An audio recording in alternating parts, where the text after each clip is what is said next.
What's going on, everybody? CaptainRoBear and crew here for the last time for the Stormforge campaign finale. Yeah. The panic you would have caused if you stopped at for the last time. For the last time ever. If we die in the game, we die in real life. But that's why it's called a trick and treat. Haha, tricked you. It was a lie. Don't let your character choke on RP food today. Ooh, is that what we're rolling will make for? he'll make you roll for eating. A roll to eat. Roll a Constitution saving throw for acid reflux. I was about to say, there's got to be something in the idea of a Jumanji-style game, but with D&D. But then, isn't that like what the... There's like an old Tom Hanks film about the Satanic Panic, where he's like, I'm possessed by D&D, and it's like... Oh, yes. Yeah, That would cause the church uproar against it? I grew up with it. Even. What's it called? Dungeon... Mazes and Monsters. Yeah, Mazes and Monsters, baby. Is it like Chutes and Ladders? And the tagline is, danger lurks between fantasy and reality. Oh my god, it sounds so badass for a concept like that. All I remember is like in the end where like the cops are there and they're like walking out of some cave. I don't even know. Like This sounds like the ending to Monty Python's Holy Grail, and based off that alone, I need to just jump in and watch this. Oh, a Monty Python reference. Angels get their wings. Fun fact, by the way, the reason that even happens is because they ran out of budget and they were like, well, it would just be funny if the police showed up, and that was the end of the film. It's so good, that whole film. And Life of Brian, amazing. We were so lucky we could in history class, if our teacher was out in high school, we could watch a video, but our only choices were Life of Brian, like Holy Grail. It was awesome. Or we could watch Father Ted. Amazing. Yeah, huge. That's wild. You had such cool scores. I think if we ever had to watch a thing, usually it was in like RE, religious studies, was the only time where I had a teacher who was like fairly consistently not around. But just rewatch The Prince of Egypt over and over. Incredible movie. I love It's that. truly like incredible movie, but it's just why that was pretty much our only option over and over again was Prince of Egypt. We never got actually Baddie. just showed that to Leif. Like 2 weeks ago. So I was blessed so with two teachers who were like big cinephiles. One was my history teacher and one was my psychology teacher. And basically whenever Friday came around, they were like, yeah, we're not going to teach this lesson. So we're just going to like watch a bit of a film and we'll pick this up next Friday. And so Friday in history and psychology was always like some tangentially related film. Like I remember we were learning about Prohibition. Okay. And so my history teacher was like, cool, we're going to watch some Like It Hot. We were like, okay, cool. We always just watch Bill Nye the Science Guy. Oh, we didn't have hell that. yeah. We had... So David this is the thing that Ed probably would... Ed and Bife might understand this confusion. So, to me, Brian Cox is a edutainment, person. They do like science do documentaries and stuff like that. So every time I see Brian Cox, that's who I imagine. Probably like maybe 3 years ago, I learned that Brian Cox is a whole celebrity, so a whole other celebrity with the same name, same spelling, and I'm like, oh, that makes so much sense because I've seen all these headlines with Brian Cox, and I'm like, Brian Cox, the nerdy physics guy, did that. Brian's doing well. Okay, I guess.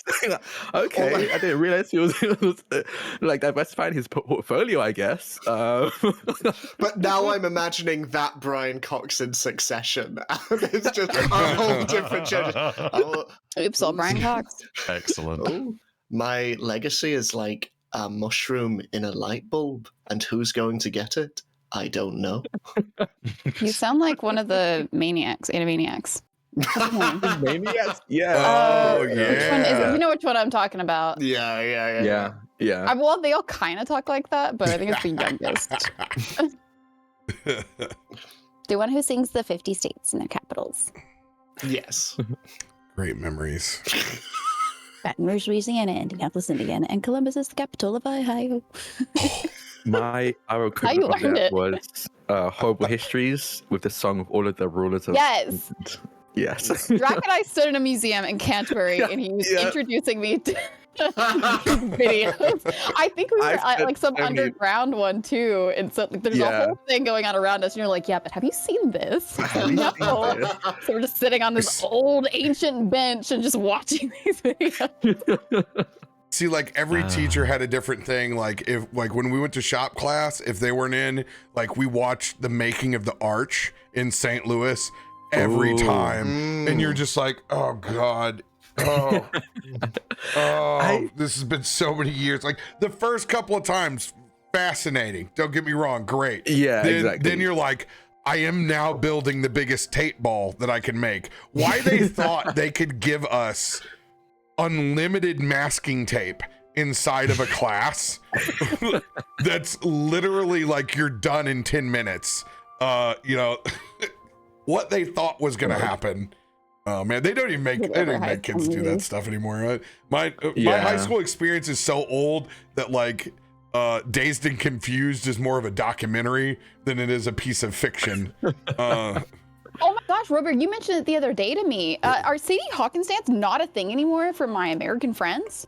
Yeah, I don't think Sadie Hawkins exists anymore.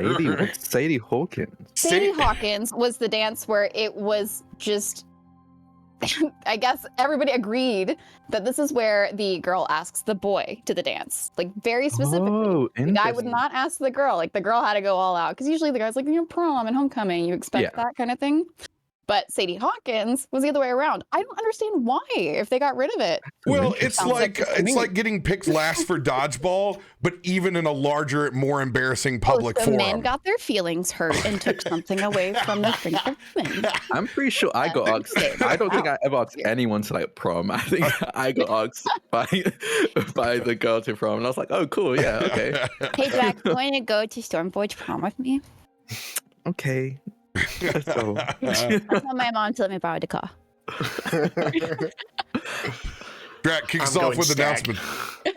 Oh yes, it's actually great for announcements because the person who's related to the announcement is also in chat right now, Pumpkinberry.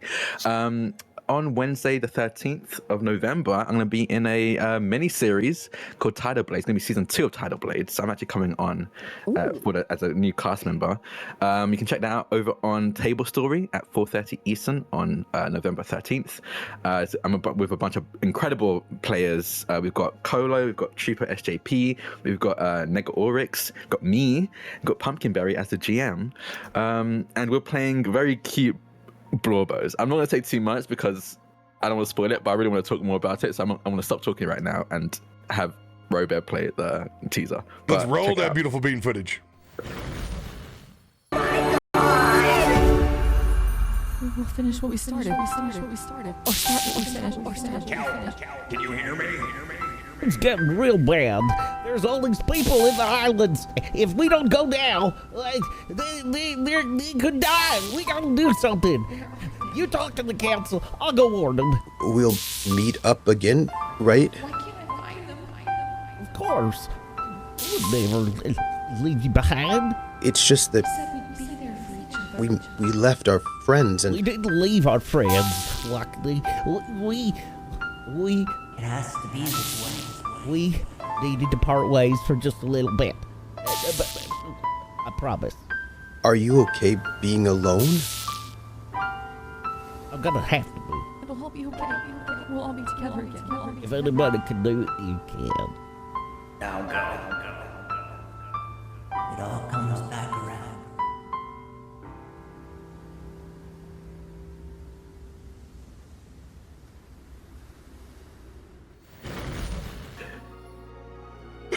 Let's go! We love that! Yeah. I'm very, very excited for it. I'm playing an old man, basically. I was like, hey, I want to play a really old guy. And I feel like, sure. Yeah. I'm pretty sure everyone else is like younger, maybe in their 20s. I'm 112, my character. So good. Yeah, that's pretty much it for me. I've cut back a little bit on the stuff I'm going to be involved in. But that's the most recent thing. Oh, and because November's coming up, again, just a constant reminder, check out Lost Omens Divine Mysteries, the Pathfinder 2nd edition book that's coming out on November 20th. So it's less than 3 weeks away. I can't wait to finally talk about what you wrote. Like, it's... For a second, Drak, I was going to sit there and be like, you've cut back on announcements. Who are you and what have you done with Drak? And then immediately you launched into another thing. And I was like, nope, he still got it. Still got it. Yeah, I was one of the writers for that. Got to write some gods. I got to... Paizo was really cool about it because I'll be honest, you probably all know this. Paizo and Pathfinder have some very problematic lore in the 1st edition stuff. So I got to rewrite entirely new backstories and gods for that with some other incredible writers. So yeah, check that out. And tell me if you like my gods. When am I allowed to talk about them? And for those of you that haven't followed our friends over at Table Story, you got the easy button right over there. Go check them out. You will enjoy the level of intensity. Seum, got anything you want to hit us up with? Yeah, actually, first and foremost, yesterday was our mid-season finale of our charity TTRPG campaign called The Fourth Age, which is utilizing Free League Publishing's The One Ring system and based 50 years after the War of the Ring. And all fundraising that we do goes over to Wounded Warrior Project for their warriors and their families. And also, I guess first I should say, if you want to catch up before we get to the other half of this season, they're all on the VODs on twitch.tv/Wounded Warrior Project. So you can go catch up on there. I'm going to be editing over the holidays to start getting them on YouTube for people now that I have fixed some tech stuff. And then also we will be continuing the latter half of this second season, second book in 2025. And we'll announce dates whenever we have those, but that way people are able to enjoy their holiday breaks, as well as, well, we have, another show that I'll let Ed talk about. So in 2 weeks, starting on November the 12th, we have our Electric State season using the system of the same name by Free League Publishing. And not only are we using this incredible system to tell a brand new story, it is also a sequel to our previous show, Eden Falls, using Tales from the Loop, where Tales from the Loop is a beautiful ode to the 80s and Spielbergian wonder. The Electric State is a rather more dour affair, set in the late 90s, with all the nostalgia that comes with that, but with a much more down-to-earth, much more brutal, and much more melancholic tone. I'm very excited. We have an incredible cast for it. We have Sam, we have returning cast members Justice Van Cho, and Don't announce the last one. And someone else as well that we'll be announcing very, very soon. But in addition to that, you can also hear myself and Drak over on My First Dungeons Paint I forgot. campaign. Yes. It is coming out every other Thursday. It's about very sad, very gay, very vampires living in New York as the Great Depression hits. It's a phenomenal system with a phenomenal cast. And final thing that I'm going to plug, around a month ago, I was one of the game designers on a brand new miniatures game, Armored Clash. The first 2 factions are out, but a brand new faction is out for pre-order now. It is the Union. The American faction in our alternate 1870s, sort of late 19th century. It's very, very Victorian, very steampunk, very gothic. Lots of weird and wonderful technology, including big Nikola Tesla mechs. It's very, very fun, and it's going to be a lot of fun. We're playtesting the rules for the miniatures now, and yeah, it's going to be a lot of fun. I've been feeling very patriotic for the wrong country. Speaking of, go vote. But that is all from me. Also, a little backtrack. Wait, I may have missed it. Did you say what the name of the show is, Ed? I did not. Shall I? Yeah. So Tales from the Loop series was called Eden Falls, and our upcoming season is going to be called Paradise Lost. Because Eden fell. Yeah. We're clever and literate. I love it. Also, I sent you RoBear. It's splash art. Oh. So we can't reveal the character art just yet, but we also just got splash art, and this will be, of course, in the background of our overlay. But yeah, these kids 14 years in the future, +1. I can't wait to show what they look like. They're all very hot. I do want to ask, is Stella, does Stella help him with the overlay? Of course. Yes. Why ask you? I don't know of any other overlay artists, frankly. I don't think Really, I don't either. I just assume if it's good, it's hers. When I see it in the wild. Literally, why would you use anyone else? Every beautiful overlay I see and I ask, Stella, I'm like, oh, duh. Why do I ask? You ask because it would be rude to assume, but the fact that it would be rude to assume is the reason why you always ask. Cool. It's one of those moments of like, yeah, 100% this was made by talented people. Yeah. There's your teaser art. Ooh, who's who? I love how fucking anime this is. It's gonna be so good. I can't wait. What do you got, Mike? That's what I have. Well, so the last however many weeks, I have been working on a massive project that has been very much under wraps, and it's very close to release now for both the thing that it's attached to and for the actual thing itself. So I might as well start talking about it. I have been sponsored by the lovely people over at EA and BioWare to do a massive long-form lore video on Dragon Age the Veilguard, and very exciting, much as it's been a massive load of work to play through 3 games and read through a ton of lore.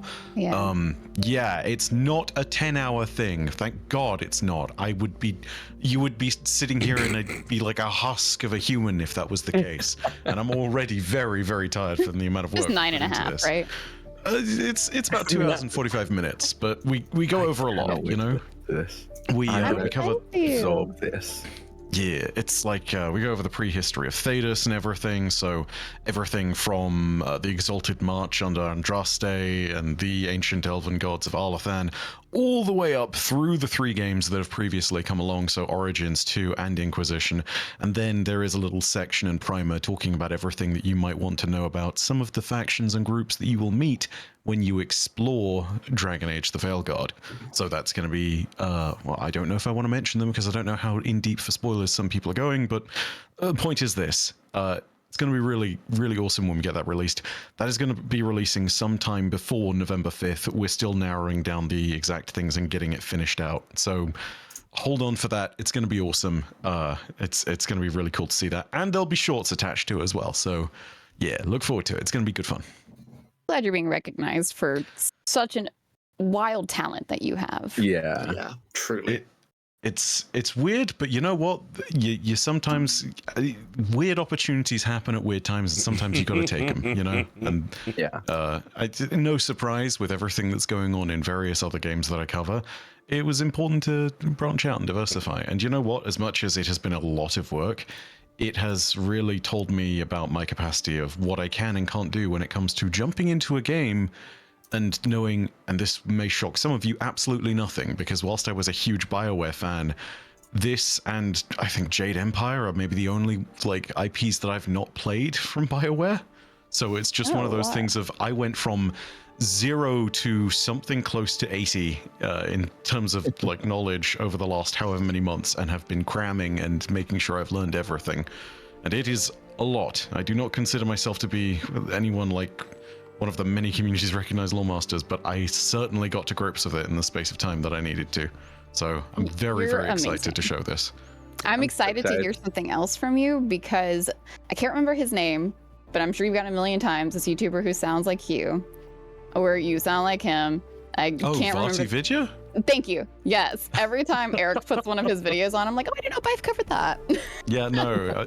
This has been. I get to really let you know, this has been going on quietly for a decade. I know. Legitimately, people have been confusing me and Vati since the days of D1 Vanilla. Yeah. Because I remember I did for a while, and yeah. I'm just excited because on a personal level, you're covering something that's a new hyperfixation for me specifically. So I'm taking this as an early birthday gift to me specifically. So thank you. Happy birthday. When is your birthday, Drak? Oh, it's in December. It's way. Yeah, I'm just Happy early birthday. Respectfully, you bitch. Enjoy your birthday present. Also realizing I bleeped one thing and not the other.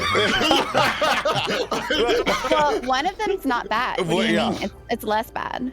Yeah. Yeah, I should say you're safe. Complimentary. There it is. But no, you can catch all the Dragon Age nonsense on my YouTube channel, youtube.com/mynamesbife. Again, I don't know when that'll be out, but the hard deadline for a lot of this is going to be about the 5th of November, and I'm going to be talking more about it as time goes on. There will be other stuff attached to it, and it will not be the only piece of Dragon Age content, but after I've made this, I'm going to need a bit of a rest. So I'm going to go ahead, get this done, and then we're going to roll things on from there. So yeah, it's going to be exciting. Very, very excited about it. Remember, the 5th of November. So also, go vote when that comes around, if it is actually released then, because yeah, go vote. Please. Over on our side, we might be picking up with the mods game again this Sunday. If not this Sunday, it will start next Sunday. And I will announce what adventure that I'm going to be running for them. So Sunday evening D&D is going to pick back up because it's getting cold again and no one has excuses to go run around outside, which is great. That's what is required. So excited. We're going to get back to D&D on Sunday evenings with them. Then our Monday game is about to pick up online as well. We'll get to announce what adventure I'm going to be running on Monday. That one's going to be very East Coast friendly because it is all ET people and everybody works inside the industry that is in that game. So expect like a 7 o'clock start and trying to wrap up by 11, 12. So excited for that one. That's a little bit earlier because a lot of times we push into folks' sleepy time. So Monday is going to come online, and now that Wednesday, our specific UK time slot is opening up because all of our schedules are getting crazy. I have already picked out the adventure that I am going to run on Wednesdays, and it is not a 5e adventure. It comes recommended from Dungeon Magazine's big list of best D&D adventures, like their top 30. So I have picked out one that I'm completely converting on my own to run. One that I've wanted to run for a very long time, but for some reason, most of my friends and adjacent have never run it. We've only talked about it. So I get to be like Drak and just tease the shit out of it. Oh no, you're not going to say what it is. I was going to ask. Second edition, baby, it's coming back. I think it's official RoBear E. I think it's first. Wow. Yeah, first it's old. edition. It's old. I can't quite remember, but it is old. It is very old. I can't wait to modernify it. I'm sure it's absolutely ratchet when I in certain spots. Yeah, so then we'll be up to we'll be back to nightly D&D Sunday through Thursday on the channel. So plenty of stuff. This Friday, I did not intend on really broadcasting it out there. I was just going to run basically a one shot for my friend Kinley and his birthday. You may know him from SOBA, Seattle Area Broadcasters Association. He has a group of his friends that he wanted to all have a D&D one shot for. And I was like, yes, of course, Kinley, I will do anything for you. He set me up in early access for Ping, which we've been using, ever since then, many years ago for our video broadcast. He got me in touch with Theo, all became friends. But it is going to be streamed, and I'm going to push it out there because they dropped an official one-shot adventure this Tuesday when the Dungeon Masters guide dropped. So Scions of the Temple of Elemental Evil we are going to run on Friday. So this is going to be one of the first groups that ever run through this new 2024 adventure, and it's in Greyhawk. And I'm super excited, and it uses our new Queen Wizard, Yolande, which is dope. She's got killer character art all through the different books, so I'm super pumped to actually run them through something completely new. By the way, Ed, I can hear everything in your room. I told you. I don't know why. Like settings are the same. It's just Ed mukbang over here. Just the worst ASMR. Let me see if I can. Let me see if I can adjust my settings. Yeah, turn is it that. ASMR or is it ASMR? It is definitely ASMR. I got to see in person. Me and Ed ate together many times. We've got a one-on-one show. Yes, so I'll blast that out in the Discord if you guys want to go and watch that adventure on Meyer Kinley's channel. And that's it. We need to pick up where we left off. So long ago, it feels like. Oh, 84 years ago. 84 years. With the party split in different directions, all trying to get as much reconnaissance as they possibly could on the threat that lingers in Undermountain. The book has listed 96 days before calamity, all proclaimed through Kaivar's book. We sit on the precipice of the 95th day. Having conjured as many resources as the party possibly could,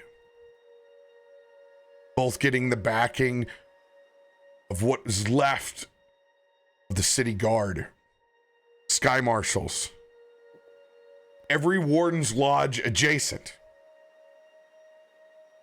Myshkin tapping in to what was left of the Vosh Borg and the ancient knowledge that was the preservation of all things biological. Even the machines from the silent gear that had been commandeered, taken over by the greater state of Academia and Stormforge, reprogrammed for stately use. There is a literal mishmash army ready to proceed into the old mines. Currently, Myshkin, your floating tower has brought everyone down to the surface.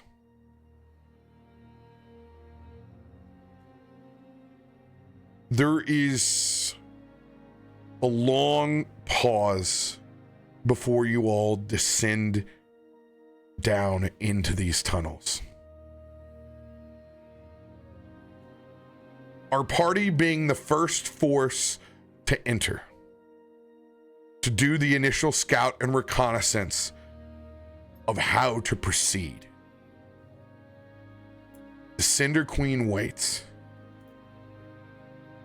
You all have done your best to prepare yourselves. You defended this city once against its forces, internal and external. You've banished the god of elemental evil air in Yonsi Bin.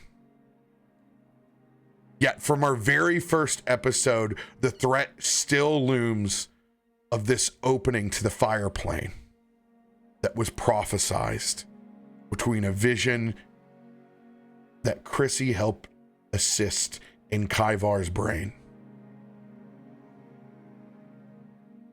Everyone suiting up, Featherfall scrolls in hand.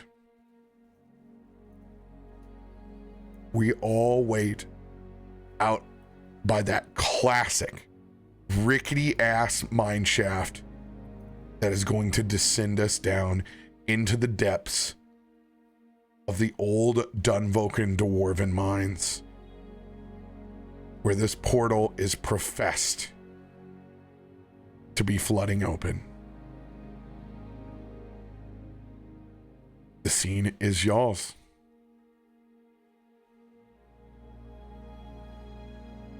Clarification. Is Myshkin with us? Yes, he brought the entire tower down, and that's how we rode down. So we are all standing in front before we get on to that cart. Well, I'm not going first. Well, considering there's only one cart, I think we're all going. Well, I mean, not step in it first. I don't know if that thing's gonna break. Okay, love, hold on. And Kallisto will step onto the cart before turning to offer a hand to Loluphia. Which she takes and pulling like a little bit of her skirt up just so she can step over delicately, laying next to you. Thank you. Myshkin will follow and just sort of awkwardly just like, excuse me, and awkwardly like kind of rocking.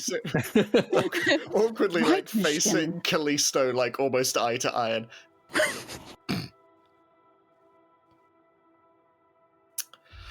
Well, if we're gonna kiss, do it. What? No. It's business, fine. And not she leans pleasure. against. I'm trying to make as much room as possible. Kaiva, are you coming in as well, or can I scoot back? Yes.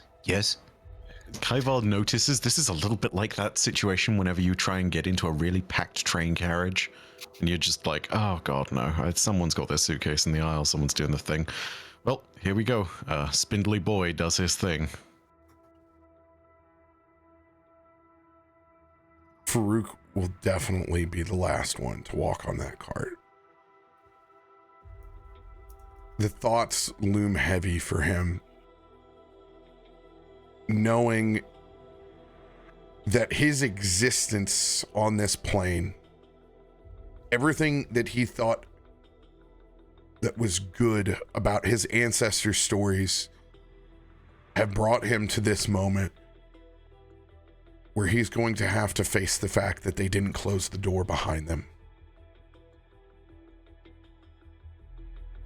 Being of a Ifrit heritage looms heavy on him today. Not only is there a sense of ancestral guilt, but the knowledge that he might not be very useful at all by the time they get down there. As a wildfire druid, he's going to have to tap in to everything he's learned from everyone else around him when he engages in what's essentially an old extension of himself.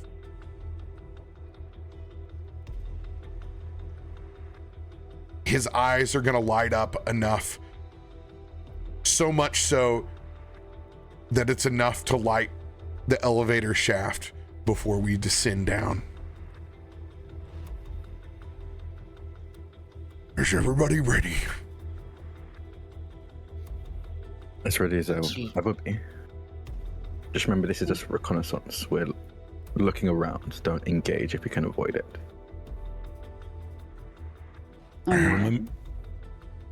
Remembering back to the point when he scryed first,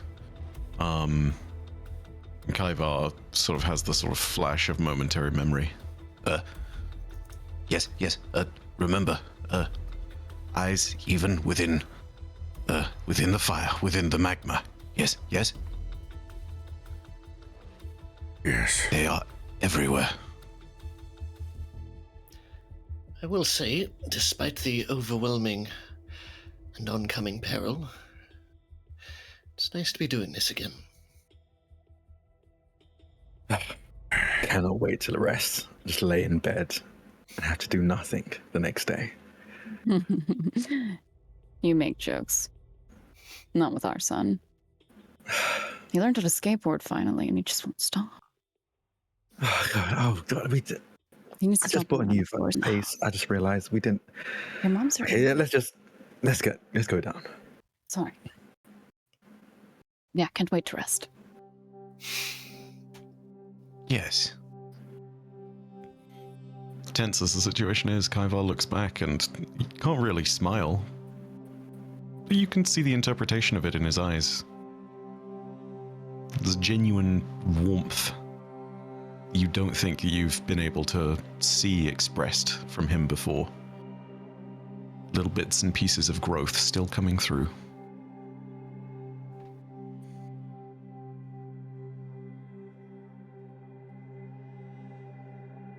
Faroük is going to pull out a gemstone from his pocket.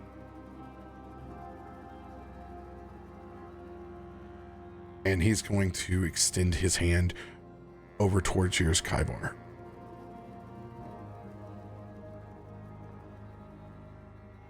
On this gemstone, you can see an active swirl inside of it. Galaxies, the night sky.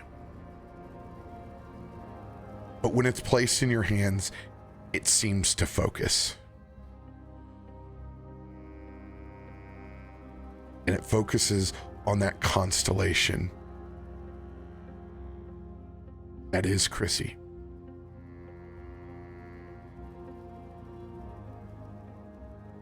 This is where it started.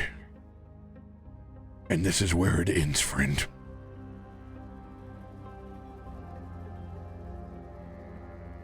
Holding the stone close,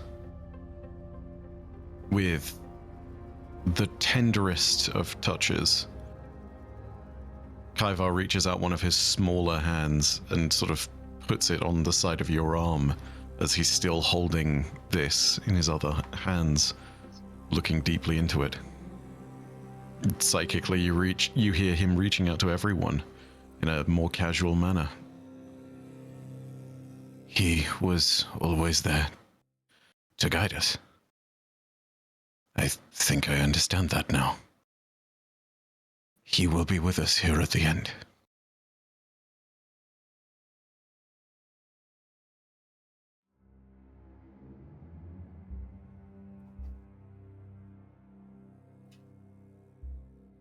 And you can hear the gears begin to turn as these very old gears begin to lower us into the Dunvoken dwarven mines of the past. Looking back at the rest of literal battalions on the outside of this, waiting to flood in from any of the adjacent entryways in these ancient mines. We can even see as we descend back down the beacons of the Warden's Lodges that are all lit in complete defense of this area before it turns into that amber glow of just Farouk's eyes as we descend down into darkness.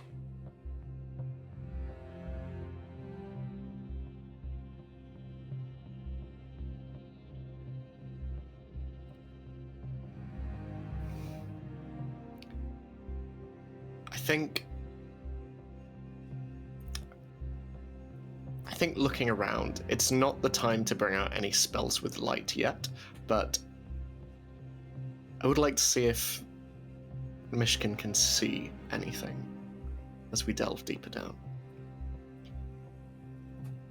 Right now, it's just the corridor that we're in until we get lower. Okay.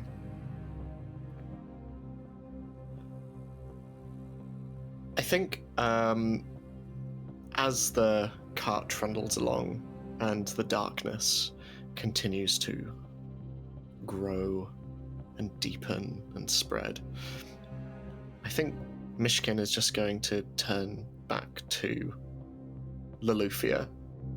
And when, if we make it out of this, I found something that I think I would like to share with you. All right. Is it good? I like to think so. Okay. No matter is I good was to a see little you concerned. again. No. I mean, Cinder Queens, technological gods. Everything pales a little in comparison to that, I feel. Yes. I think she says it a little bit louder. So there's this slight echo. And I hope this is our last one.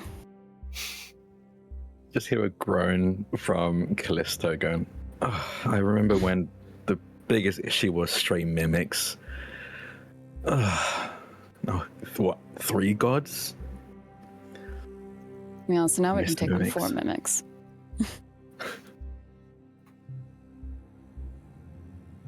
Thinking of those lit warden beacons, Farouk's mind drifts off to those carnivorous plants that the party fought so long ago. That first feeling of potential loss. The stress. That preparation that's happened now many a times over. But a similar feeling of being plunged into darkness, unknowing of the threats around him. He just closes those bright amber eyes for a bit and lets the moment soak in.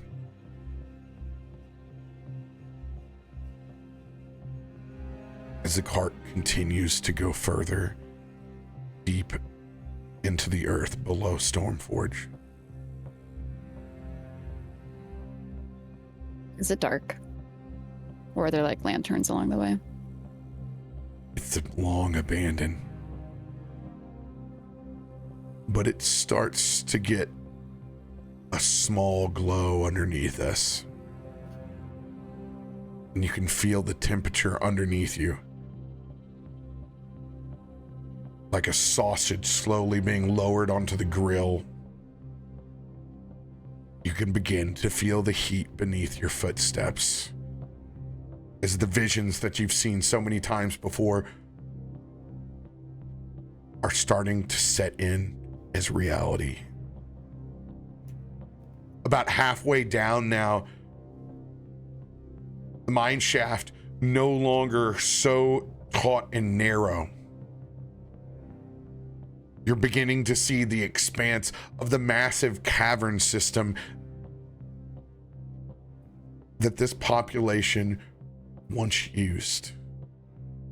Now empty, stripped of any materials. Most mines that are abandoned still have functioning equipment. This is barren and empty. Those of you with your dark vision can see into these channels that are all around you, front, to your sides, to your back. You're getting to the point now where there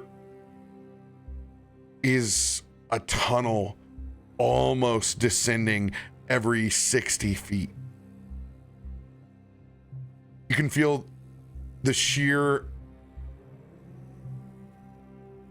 giganticness of these mines and how stripped out the land is before the Dunvoken dwarves went to the sky. There's nothing left to renew down here. There are only the empty, hollow thoughts of the miners that used to be here, and probably several of the ones that never left.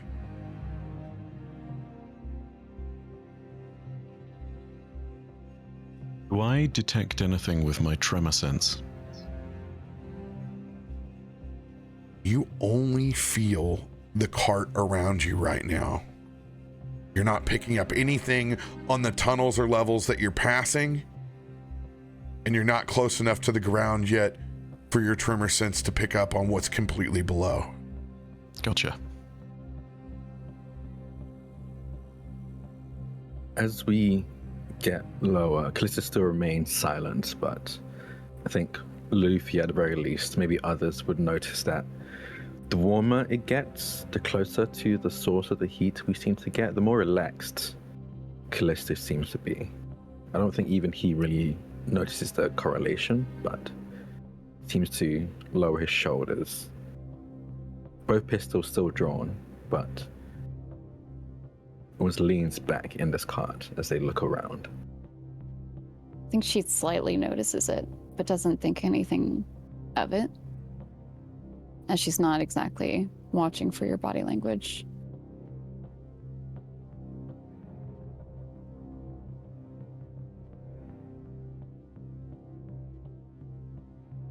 I need someone to make me a single D20 roll.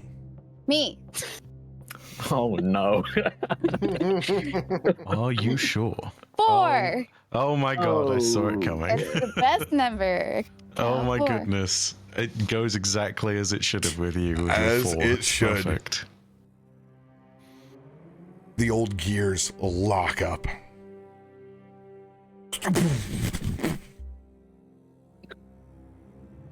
We shake, we twist, and then we stick.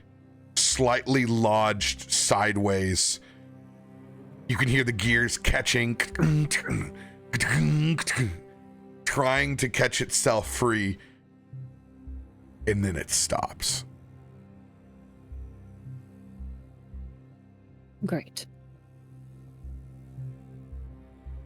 Let's see if there's anything I can do about it. Loluphia is Kallisto will pushing step. off whoever she's fell against. Sorry. Kallisto will try and get out of the cart and see if it's check the damage, essentially. We're in part of the shaft right now where there's about 2 feet of wiggle room to try to squeeze and get out into one of these tunnels to try That to arrow? get up and top. We're in between. So think of as we get lowered, there'll be openings on either side, then we descend down, and we're stuck right where we're leaning, where there's about 2 feet to squeeze through to get on this ledge to get back up and try to unhook us. And that is a very deadly 2 feet of squeeze because it could unhatch and literally. Cats are like liquid, right? Oh, I volunteer with spindly little insect legs if we need. Well, no, I was about to say I can fit. Had to squeeze, but I can fit. I didn't actually mean that. I appreciate that you can all fit, but which of you actually have knowledge when it comes to actually fixing this, if it can be fixed?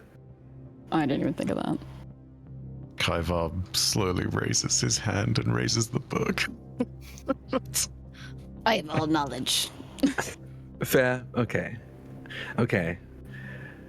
If you think you can squeeze through and fix this, if it's fixable, just be careful. Yes, but give me a. Do you have a wrench? Yes. No. I would have a basic, because I do think I have actually a basic tools Bag of on me. holding. I feel like we'd have a toolkit. Yeah. I mean, we're descending down an ancient elevator shaft. We're packing like. Yeah. I hand over my like toolkit. Like, there you go. I think it's like a very portable version of everything, because it's not like the huge heavy duty stuff, but like something that'd be easier to walk around with. And I'll hand it over to you. We'd definitely be rocking an all-purpose tool +3, 100%. Yeah. Oh, hell yeah. Absolutely. Oh, that's definitely Ifrin's, and Ifrin was like, "Don't you lose it." Oh, is it? What does it say about me that I'm more terrified of not coming back with her tools than? Respectfully, No, that's don't perfect. fuck around You shouldn't be scared about that. Okay? You Ascend treat the that with Queen respect. or the Cinder Queen or Mad Ifrin. Kallisto would rather be face it the Cinder Queen. Yeah. The moment if we lose it, Ifrin would be like, Kissy would be like, okay, Cinder Queen it is. I'm gonna let Cinder Queen end me real quick because whatever my mom has in store for me. You turn into that meme where it's just the old guy going, "Guess I'll die." Guess I'll die. All right. Kaivar, you're going to try to buggy boy squeeze through this. Indeed I am, and don't know if I'm at the level with regards to that, but if I can, I'd love to give myself a bardic inspiration if it requires a skill. Ooh, do I have anything actually? I don't. Yeah, bardic inspiration. This will be your acrobatics, and I suggest that you do not fail and do your best. Are you good at acrobatics? Hold on, let me get a card up real quick. Really? Yeah, I have a +4. Just remember that everyone has access to the cards, and for the folks that are in the audience, I literally opened it up just now. we don't we have all of them. Everyone, we have more than enough, so that's why I pause cards so you can play on an active game. Trust me, we are banked over here. But yes, the threat of this situation is real. Just want to reinforce. I'm gonna check one thing with spells real quick. Okay, I mean, I think the best I can do is give myself... I don't know if I want to use advantage. You know what I mean? Could I potentially cast Levitate on you, only for the sense of being able to move your body weight a little bit better, so there's not a lot of gravity pressure of maneuvering? Or catch me if I fall or something, right? Like... I will allow Levitate to essentially be like the assistance in the game of operation. I will give you advantage with Levitate. That's what I wanted out of it. Thank you. 10 out of 10. Yep. As that's gonna go on, I'll give myself one of my bardic inspos, and I'll give myself if I can stack that with guidance, I'll do that too. Can I flavor the bardic inspiration as you remembering that this is Ifrin's tool, and if you die, the tool will probably be lost as well, and that would be terrible. 100%. Okay. Right. Acrobatics rolled advantage. Let's go ahead and... Before Kaivar goes in, is anyone preparing a reaction? I wasn't. In case something does go wrong. So just so I can fully understand the threat that we're perceiving, is that if Kaivar wiggles through and then like knock something, the elevator will continue to go down and basically cut Kaivar in half. Yes. Is that one? Okay, cool. This is like our D&D spacewalk, essentially, what we have going on right now. Okay, so if I can ready my action of like pulling Kaivar through if I feel like a sudden jolt in the elevator. All right, you're gonna try to pull him back in. All right, noted. Yeah. This is a bit out of the box, and it's totally not the usage of the spell as it's written, because it's meant to affect creatures. Can I prepare to cast slow as a reaction if it starts to fall again? Can't cast slow on this object. Gotcha. Worth a try. I like it. Like where your head's at. In that case, I will prepare for emergency Otterluke's resilience sphere as a reaction, so that I can create my... You will not be able to cast the spell by going in through the spacewalk with your tools and how you go through. Too much stuff going on. Got it. You'll be reliant on your friends to help you if something goes wrong. I would like to reaction shield. less chance of squishing him. In this case, shield will not be able to help.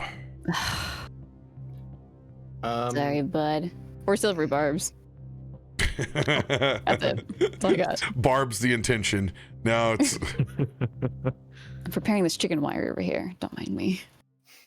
Well, I mean, the good news is it's at advantage and a whole bunch of other things. So, you know, it's not. Okay. Did someone cast guidance? Yeah, that was me. Okay. Guidance to myself. All right. So you'll be able to add the 1d4 into the block. Yep. And if I'm again, I don't know if I'm at that level of Bardic Inspo where I get the Lore Bard feat where I can use it for myself. But if I am, I'm gonna do that because I'd be very happy with a 1d10 or whatever it is. I don't know if we're there yet. Yes, you may. Okay. D10. And advantage. Here we go. Got this.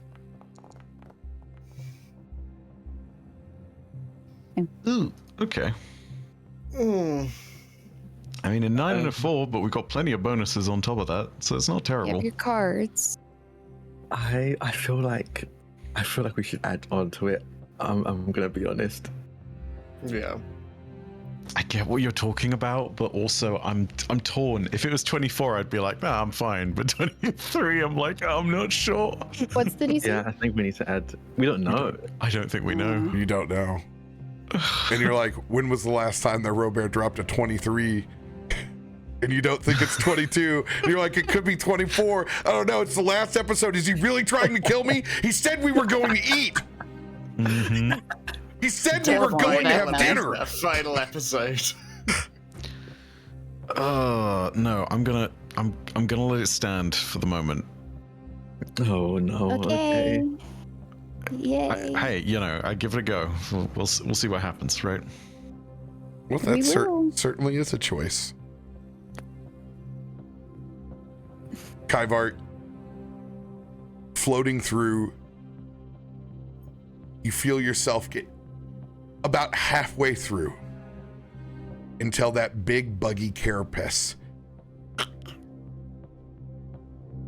gets you stuck. No amount of levitate now can help you as you are pinned between the floor of this mine shaft and the actual elevator. I need everyone in the elevator to make a dexterity saving throw as we all try to stand as still as possible, as even just shifting our weight could be catastrophic. I'd give you all resistance, but not exactly around to make contact with any of that. Okay, let's see. I could do better than that. I'm gonna you could both do better than that. I'm gonna use roll threes.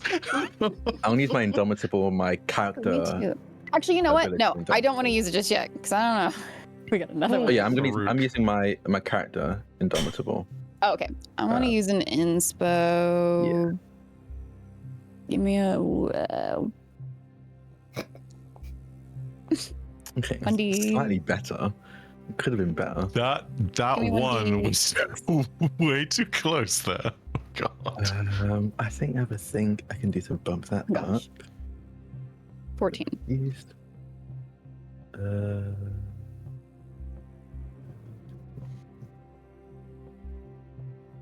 definitely gonna bump that because I don't trust that. So we have 27 from Farouk, 14 from Lolly. One needs a D10. What is yours, Kallisto? I'm gonna add a D10 to it real quick. Oh, just 2. God damn it. So you're at 22?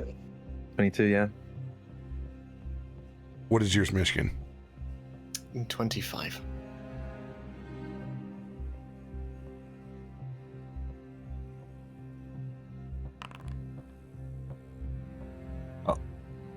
Well, that's not the math. Scaring the bejesus out of me. One last hurrah. Nice and a quarter. Your DC was 69.25. Nice. Nice. Nice with a little bit on the side.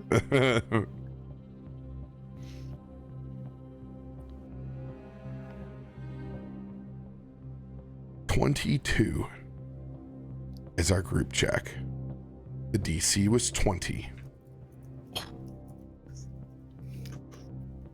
As it creaks underneath us, we hold into place. As Kaivar, you feel the pressure squeeze and get tighter. What the hell are we gonna do, guys? I can't say I've ever experienced this before.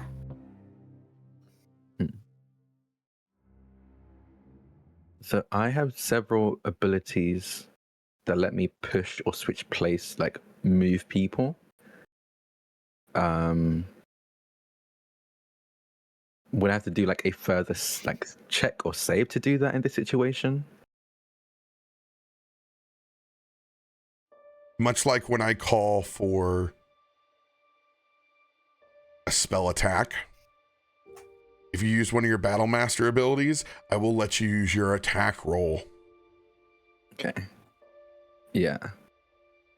Because I think I want to use pushing attack. Okay. Especially since it's attack where I have to shoot. That's what sucks. Is it a physical thing? Yeah. Or is it just... It's a physical thing, yeah. You know what? No, that would not make sense. I was going to try to utilize air, but I'm sure air is thin down here. I will allow you guys to combine for his push. Okay.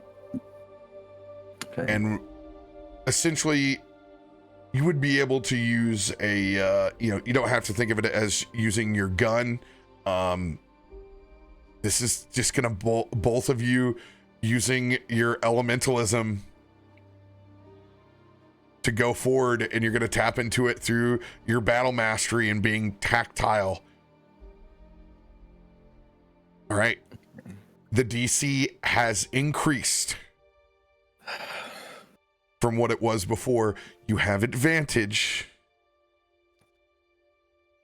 May I ask, I'm still just stuck under everything. There's nothing I can do to influence any of this, right? There's nothing I can do for myself. Cool. All right. Good to know.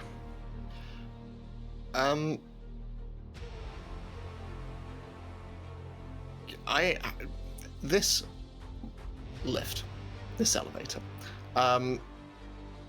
it can fit roughly. It's smaller than 40 feet, isn't it? It's fairly small. Yeah.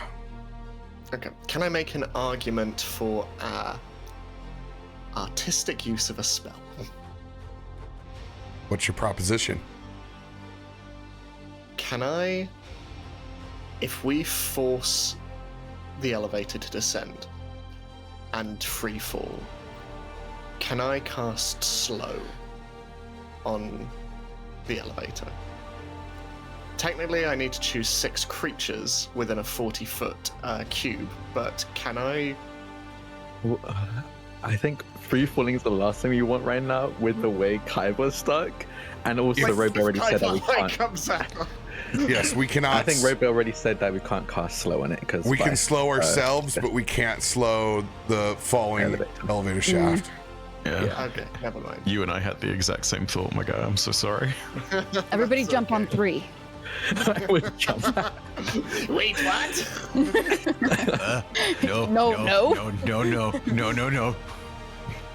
Yeah, I'm gonna try and use my maneuver pushing attack to push Kaiva through the rest of the way, aided by Loluphia.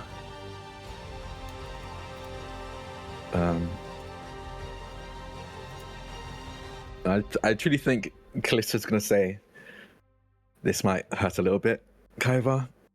Just don't make too much noise." And they're gonna take the rifle and essentially almost like a baseball bat. You're gonna hit me with the butt of the rifle? Yeah. Yeah, trying to smash. It's that end of it that I'm getting, not the other end. Jeez. Loluphia helping with her. Get a little bit of air to give that much more force. All right, you have to count on 3. Is it on 3 or will it be like a beat after 3? On 3. Okay. All right. 1, 2, 3, and swing. Yeah. Sorry, Kaivar. Look, listen, I'd much rather 4 than pull when he's using a rifle, okay? Like, there's a bunch of bad things that could happen. This is not as bad. Okay, so if advantage, do you have anything to add to it? I don't think so. 31. 5 and a 14. It rolled off the 20. No. I mean, maybe that's a good thing. I don't want to take critical damage. You are jettisoned from your stuck position as you go sliding belly first into that side abandoned mine shaft. We careen and swing. I need a dexterity saving throw from everyone inside of the elevator. Again. I'm rolling terribly. What is happening? Oh no! I'm using luck. I'm gonna use luck. Don't. Faroük, no! Don't. Myshkin got a 1. Oh. No, I didn't. It's Farouk that got a 1. Farouk, sorry. Farouk got a 1. I got a 1. Okay. I got a 20. Yes! Nat 20. If that cancels it out, I think I should use my Indomitable. It does. It cancels it out. Okay. I'm using my card Indomitable now. I use my feature Indomitable. I'm using my card now. Let's go. Loluphia grabs Farouk. Motherly instinct, knowing when some danger is going to happen to a baby. So after she does this with Kallisto, immediately grabbing like your I arm. did a 10 on the die. What the hell's happening? Ever seen a baby? Myshkin has a 28. Kallisto's final is a 22. They're the only 2 that we get to roll for.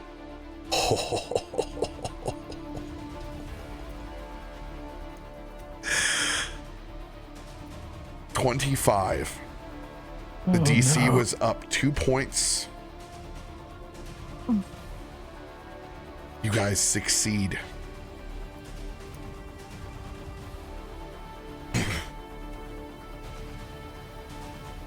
As the elevator shaft does not careen and begin falling south, it is held in position. Kaivar. It's time for the second half of the spacewalk. You just hear kind of like after the silence has sort of wound down, you hear just kind of like a few buggy clicks, and then the familiar sound of the Vox tuning back in with a little radio static, and it just cuts in, and suddenly it's I am okay. Yes. How much damage did I take for getting punted by Kallisto? I mean, it wouldn't be like bullet damage. I imagine it'd be like improvised weapon damage. I bloody well hope it's not bullet damage. Only the psychological shame of having to have your bug ass push through this small space. That sounds about right. 1d4 psychic damage.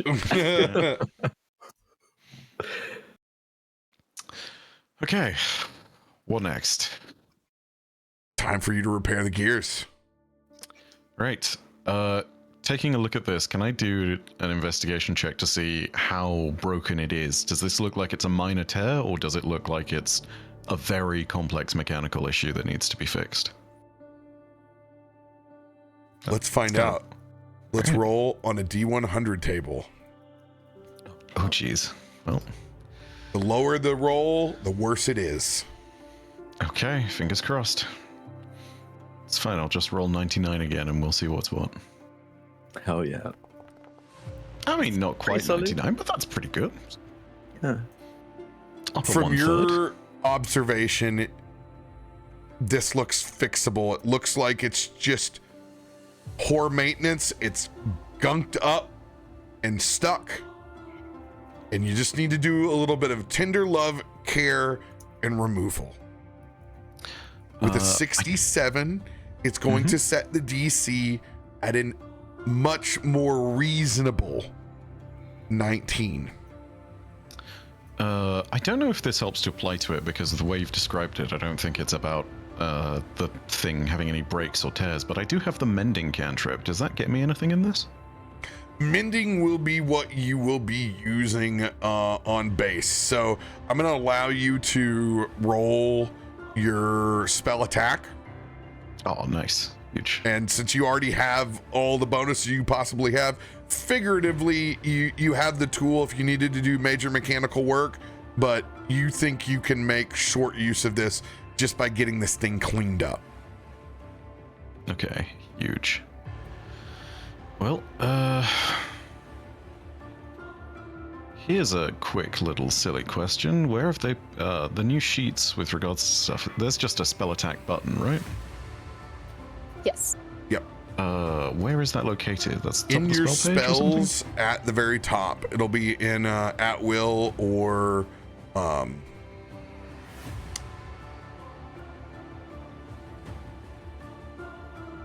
I mean, failing that, I can just throw an Eldritch Blast at this thing, given that it's functionally the same.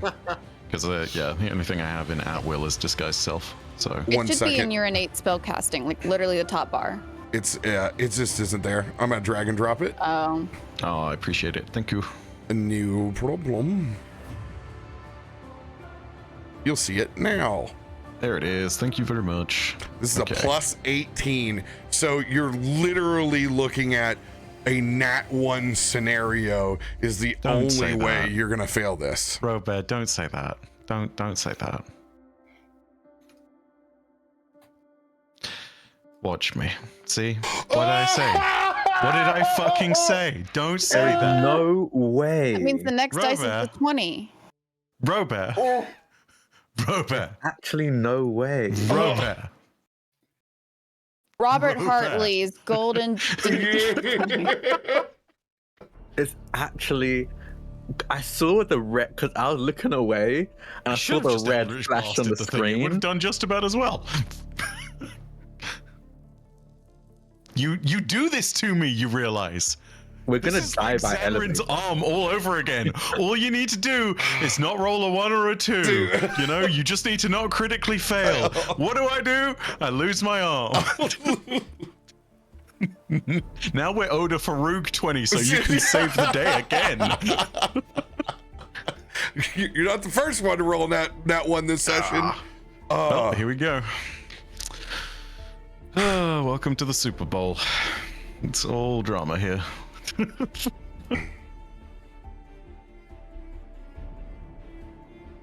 You dislodge this initial piece of debris. And it jettisons loose.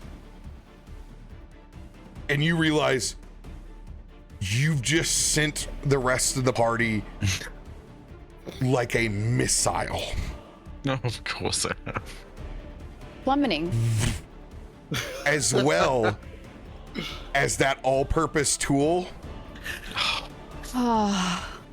Kallisto's cool. He'll die. He's fine. He's not going back home. He's not going back home. I have another one. You're not going back home after that. In the reverberation, as you see this elevator shaft that is now careening further into the darkness, your tremor sense begins to go off behind you. Oh no. Further down that abandoned mine shaft. Oh no.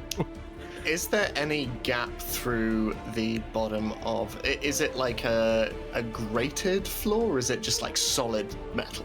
We have solid floor, then we have like the side opening, and we have like that just like enough purchase that if you like open it while we're going, you know, in the static shaft, you get about half the door open, as it'll be like sparking against the side of the shaft. Or you can try to time it and swing it completely open when it passes one of these areas before it immediately will probably get ripped off.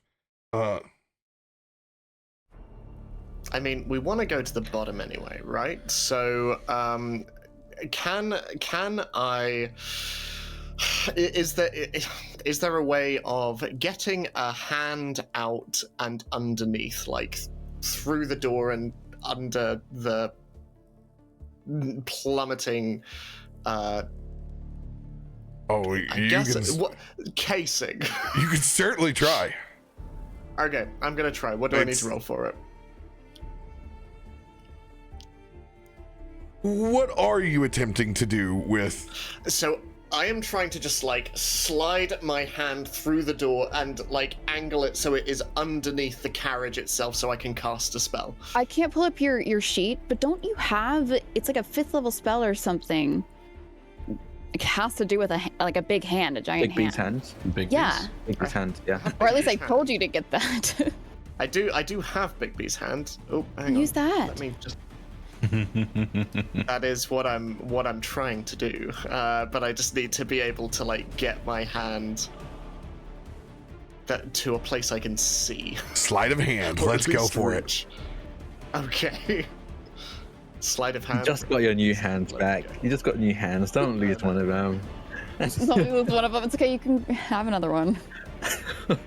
I mean, look, listen. Of all the people to Oh, the 20 was there! Oh, damn. You can luck or inspo or use your indomitable. Yeah, I'll do that. Go on, let's do it. Why not? Which one? Final episode. Let's go. No! So now we luck. Pain and suffering and pain. So I rolled. What was the card you used just now?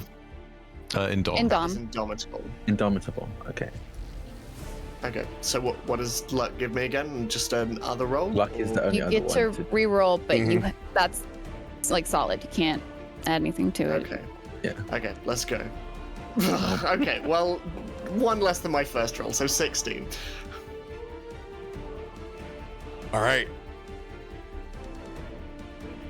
As you lean down, trying to find purchase, as you just are having trouble because you will lose that hand each time you keep going, as we're just chaotically careening down further into the darkness. You're gonna have to go in with this without your sight. If you want to cast Big B's, you need to be able to do this at disadvantage. Okay, sure thing. DC's increased, disadvantage, but you will roll your spell attack. Let me double check and make sure. Oh my god, I didn't even drag your character over here. Where's Myshkin? He's in the tower. What do you mean? I was in backup.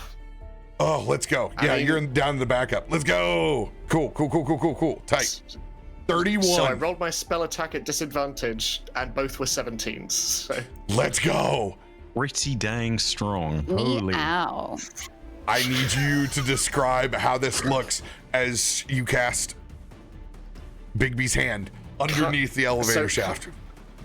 So Kaivar, you just watch as the rest of you see Myshkin just get down on all fours and just begin to press his furry arm through the gap of the door, just like scraping it down. And you, Kaivar, underneath would see that bits of Myshkin's fur are literally peeling off as he just like presses it through the metal. And just as he reaches out one of his translucent green hands, you see that it slowly starts to become wider and wider and larger and longer, tendriling out as these large hooked fingers just get larger. And you watch as Myshkin just brings his forearm back and slams it forward, as just digging these claws into the side of the elevator shaft, into metal and earth. There's this as it is just like slowly going down, and it is leaving just tracks in the wall as it is slowly beginning to just slow, maybe not stop, but certainly slow the elevator down as it is creaking, slowing down softly. How long have you been able to do that? I've had some downtime in the tower. Oh. So are we at the bottom? Are we? No. Are we You guys are you guys slowing? are suspended, held by Bigby's hand. Back up where Kaivar is in the darkness. Kaivar, your tremor sense is going off in gigantic proportions behind you. What is your maximum tremor sense? Oh gosh, I believe that it is 60 feet. Let me double check that for you. I mean, damn, it never updated to the old sheet, but my dark vision is 60 feet, and so I'm going to presume it's the exact same, 60 feet. I want you to make a Bardic lore check. So this will just be your spell attack. Those have gone real well recently. Remember, you do these at advantage. Oh my god, Okay, too. thank God. Now he You mentions still got a 20. You're disgusting. Oh my god. Of course, Oh of course. my god. Can I indomitable a Bardic lore thing? Yeah. Well, is it an ability? No, it's a spell. This is not a. Well, no, we've done it before. So it's We've for done it saving throws before. and ability checks. Yeah. Oh, Yes. okay. It's yes. Oh, yeah, duh, I did earlier. All right, cool. I'll drop an indomitable if that's all right, Drak. Yep, marked it. Should probably have done that earlier, but here we are. There we go. Much better. Thank goodness. Okay. Ugh. If only I'd rolled that on the bloody cart. Never mind. I want you to roll a d6.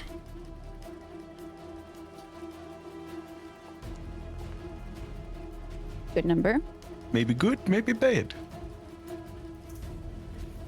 You feel the presence, not one, not two, not three, not four, but 5 massive bullets. What? That have been disturbed in this channel. Oh, You hell yeah. particularly know that they are in hunting formation.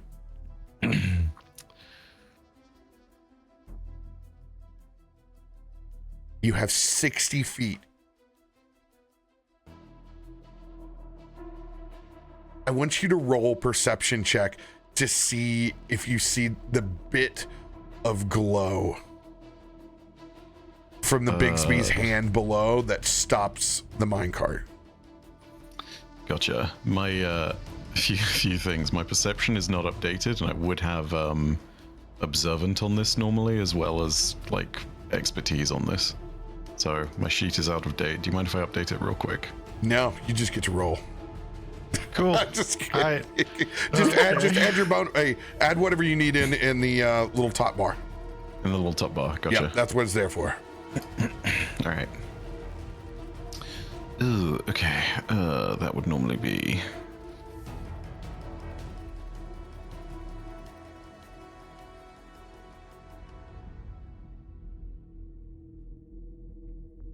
And with observant, you said roll these things with advantage sometimes. Is this one of those times?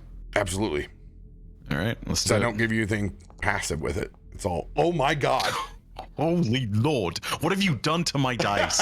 Silvery barbs. Yeesh. Take Okay, the one. 21. Hopefully that's all right. Good God. You don't see anything. It's just too far down there. You are in initiative order, Kaivar. You have one turn before these things burrowing get to your location. To be really clear about things, behind me there is the mine shaft that everyone has fallen down into, correct? Yes. And you are at a lateral one right here. The bullets are coming for you, and there is only darkness of the mine shaft below. Okay, well, I mean... We do have Featherfall scrolls. Yeah, I was going to say, my best option is probably just take a leap and use Featherfall as a reaction. Let me double check and make sure that there's nothing I can do to just hopefully create some kind of nonsense that will bail me out of something.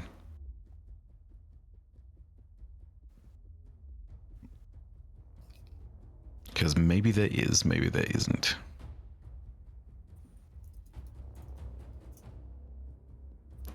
Yeah, I think that my best option is just gonna be... Oh god, yeah. Would I be able to use... No, on a big shaft thing falling out, there's no way I can use a hide action or any nonsense like this to give myself stealth before it, so... Yeah, might as well. One last thing is for the full concentration. It is not. It's not concentration. All right. Okay. Okay, dumb question, but I'm gonna ask it anyway. Would you let me pass without trace? To potentially break the thing? No? Okay. Alright. Alright. Let's take a jump. Let's do Featherfall. This is gonna go well. Alright. In this case, Featherfall is going to give you the desired effect. You're trying to catch up to the rest of the party. This is going to be an acrobatics versus an acrobatics. 1 second. As I pull up Roger Oolay.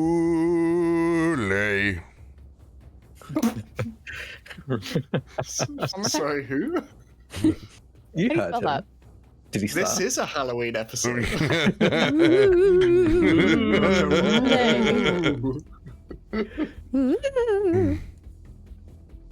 Reminds me of those. Robert, did you ever have those like singing bats or ghosts back in the 90s that were hanging?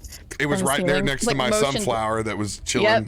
They were motion detector. We had them in our dining room, and it was the best. The only one I never had it, but the only one I've heard of are the fish. Oh yeah. Oh, the singing bass. Yeah. Good old guy. What a pal. All right. This thing's terrifying me. You may use your athletics or your acrobatics. Trust me when I say that doesn't give me much better results. This does not dramatically shift the needle either way. Do you have a magical ability of transportation? I do. I have Dimension Door. It's not on my sheet, but I know I've had it the whole campaign. Used it for dumb shenanigans way back. All right. If you want to use Dimension Door, I will allow you to roll with your spell attack. Okay, yes, absolutely. I'll lop off a fourth level spell slot for that in that case. This is literally Meteorian Core episode 40. Are we okay, don't It is. First of all, don't you dare. Second of all, Drak, I would like to use my advantage, please. I got you. Thank you very much. All right, I can't watch. I'm gonna lay down the line for this pack of belays. Just love the word used to describe the plural, just pack. Yeah. I think it should be magazine of boulets. Magazine of boulets? Oh my god. 29 is the DC.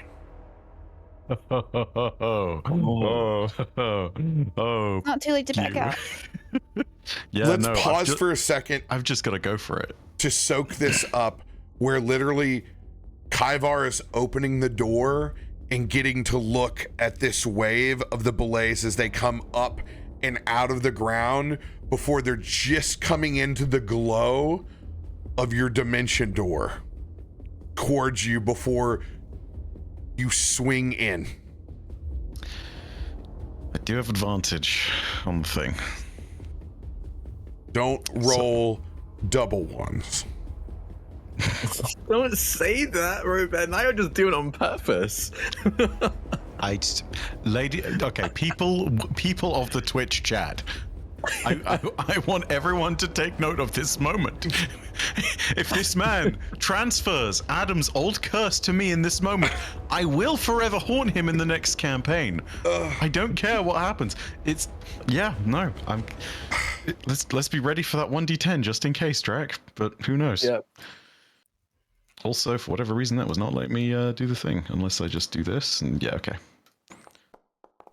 Oh, okay. 32! Making me sweat over here, man. What the hell?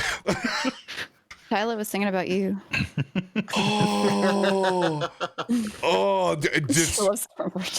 The scene is yours. Describe what the hell this looks like.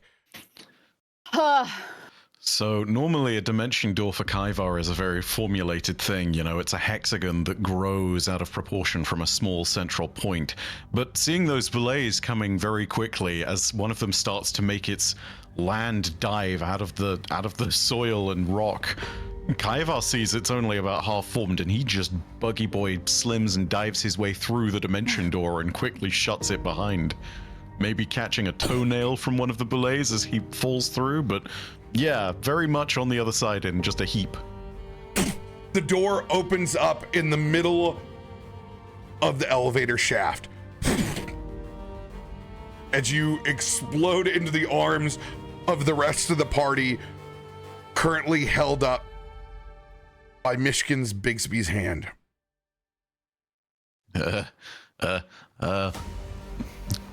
Boulets. Many boulets. Yes, yes. Pointing up desperately. Like, not sure what exactly he can do to create any kind of dome over this thing, because there's no wall of force or any nonsense, but yeah, no. Immediate danger.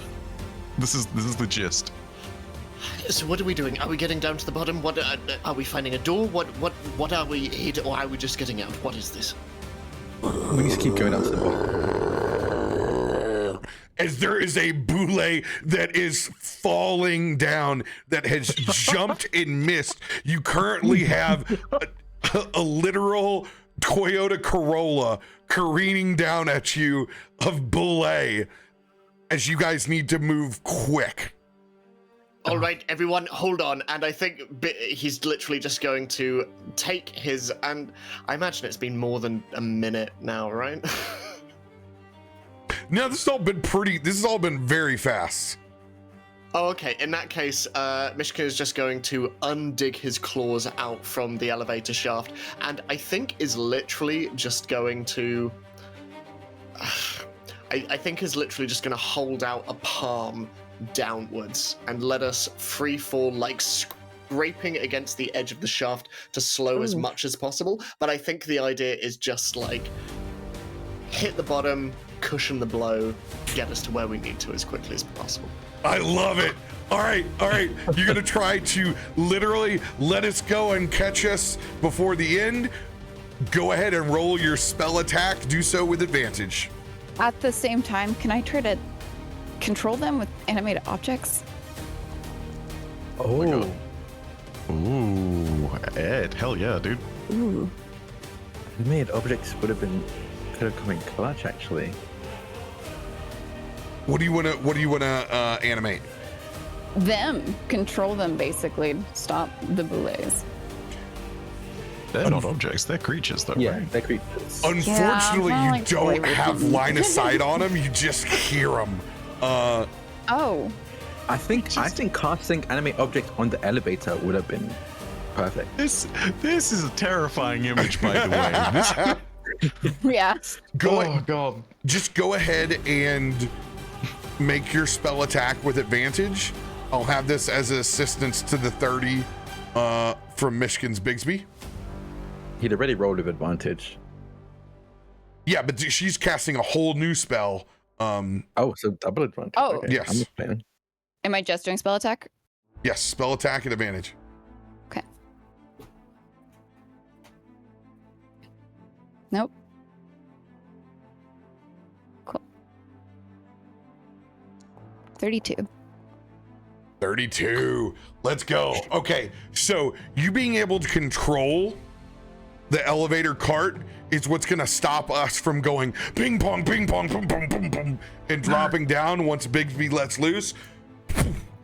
You guys are going to be able to time this thing perfectly as we descend down and the entire room is lit up with a strong orange and amber glow.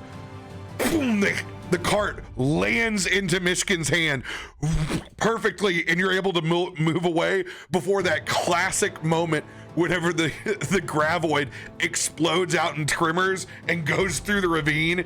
Just this massive bullet, jaw first, just disintegrates into the basin of this, and you see part of it hits rock, the other part just slowly melts into all of the lava that you guys are hovering over. Ugh. I want to know how Kallisto's feeling. Kallisto, I think, has been very stressed. This is meant to be just a real simple recon mission, and everything that could go wrong has gone wrong. And I think as the boule slams into what remains of the elevator, because I can only assume the elevator's done for after that.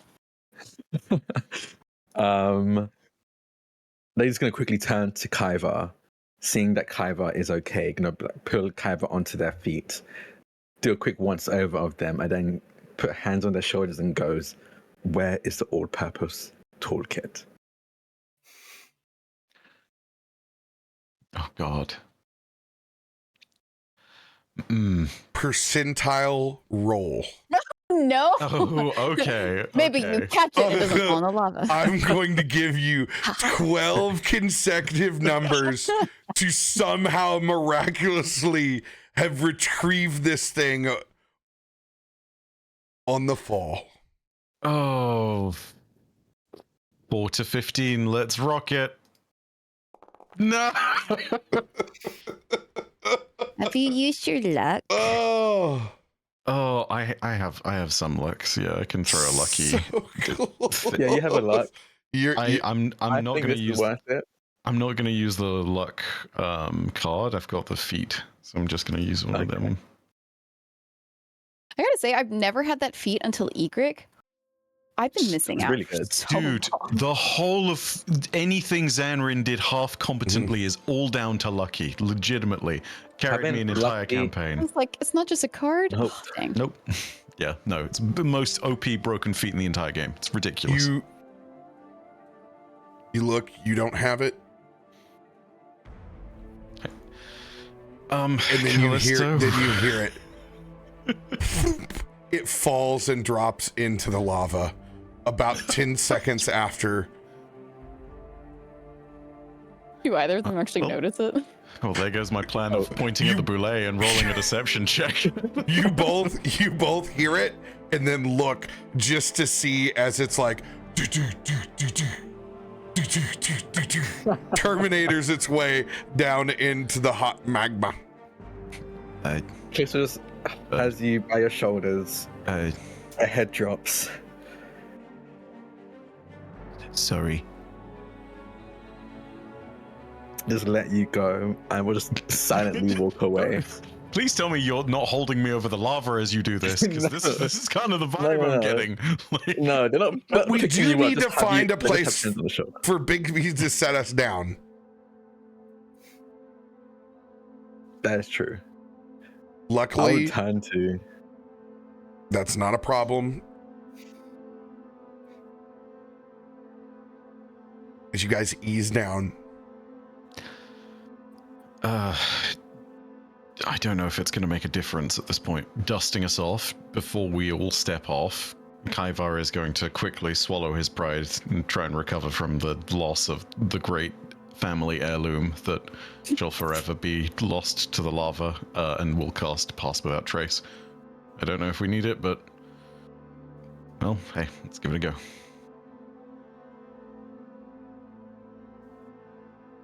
Loluphia telepathically, as our pen as our necklaces glow, you hear Kallisto's going, "We are so screwed. She's going to be so mad." She'll be fine. Just like I've prepared several goldfish on the side for when Ziva's died, I also prepared another toolkit. Maybe it doesn't work the same. It's more like arts and crafts. It's an heirloom. It's an Amber Heart heirloom. It was made by the Amber Hearts generations ago. You're not going to find anything even close to that. Maybe we can, though. And then she verbally will say this. This is like the first Amber Forge. Yes, I guess, but Less in the blue. this is made by brings the back Amber from Hearts. there. No, but it's something that they could make. Like another toolkit to be an heirloom for the family. You can break the news to her. The one who loaned it. I'm just gonna look around. Where are we? What are we seeing? Yeah, what are y'all doing?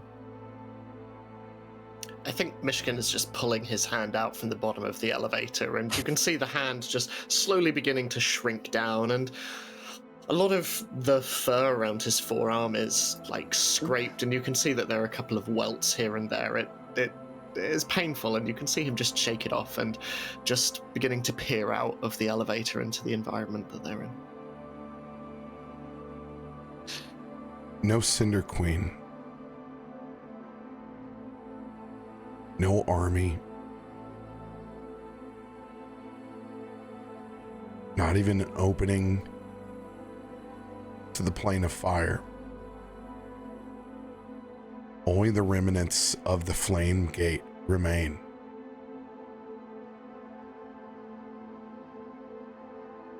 The trails of magma descend further in to this massive structure. But there are no armies.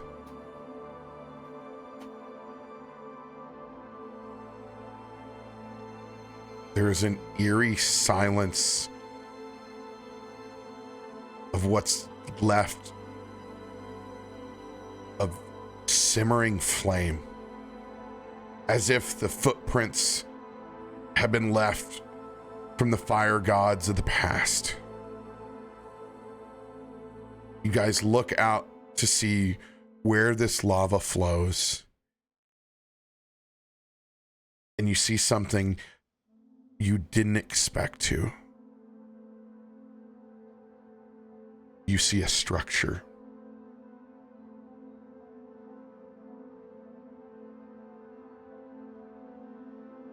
Almost like a lighthouse, a beacon in this darkness. And you see that this trail of flame seems to go on forever.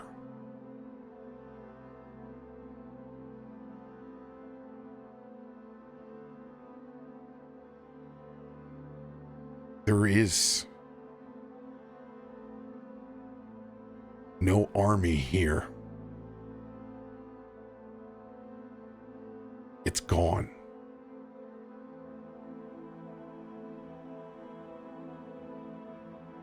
Like looking out into the horizon of a ship, you only see a massive sea of lava that trails further and further into the depths, carving out its own path. The visions that you saw most certainly were here. But no longer.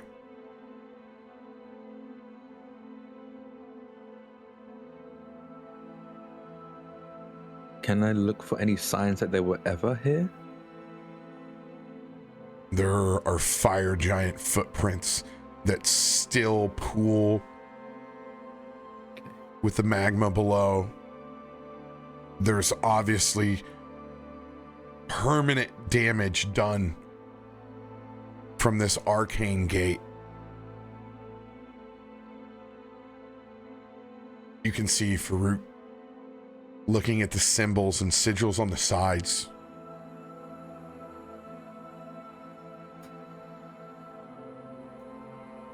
Still cautious of the fact that there was previously an army here and there may be something. Kaivar is going to reach out and say something psychically to everyone. The visions were here, yes? Yes? But that is new, yes? As Kaivar points off in the direction of what can best be described as some kind of infernal lighthouse.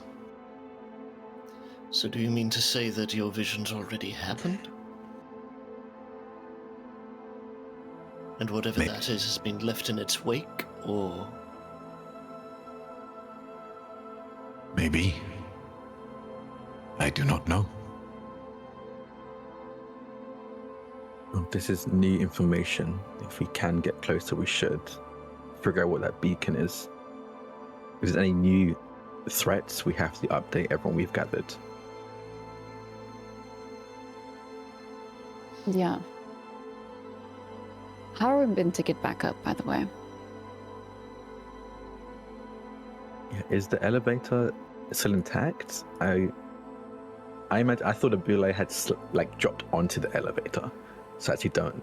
What's the situation Between there? the magic that you all have, you will have no problem getting back up. Okay. A combination of different forces of riding many different magics, you will be able to ascend. So there is no possibility of being left or being stuck behind. We were certain with these number of days.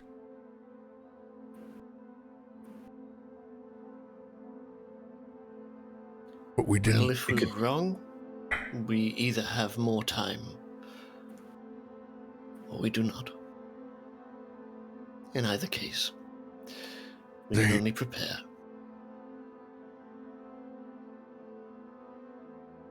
Stormforge was it was never the end game. What? So, where do the tunnels go from here?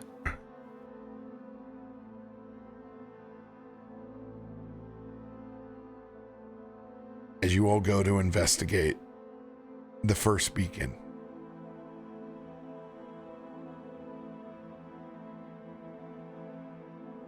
you see pictographs on it conjuring of a massive underwater volcano.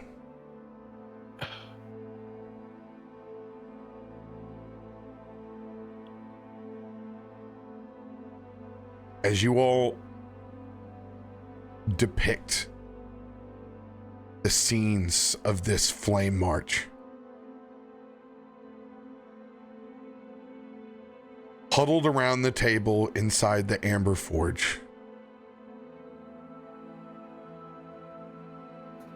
you all finish describing the story of journeying into the depths of the Dunvolken mines and seeing only the start of this threat.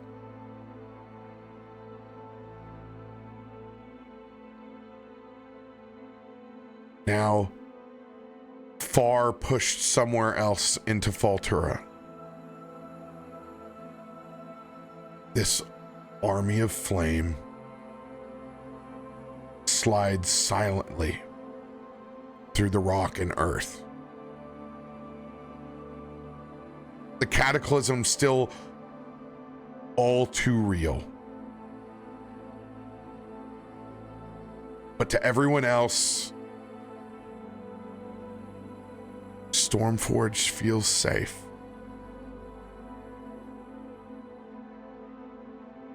And that feeling of security being high in the sky sets back in over the entire city.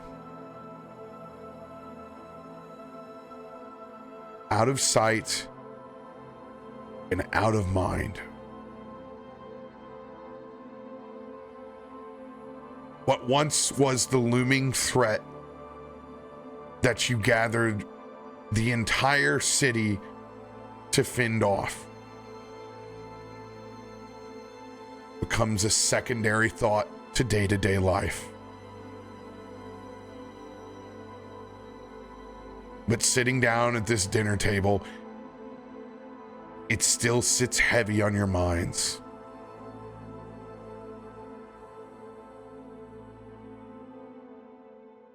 But like everyone else, life does go on. And the dinner table is set.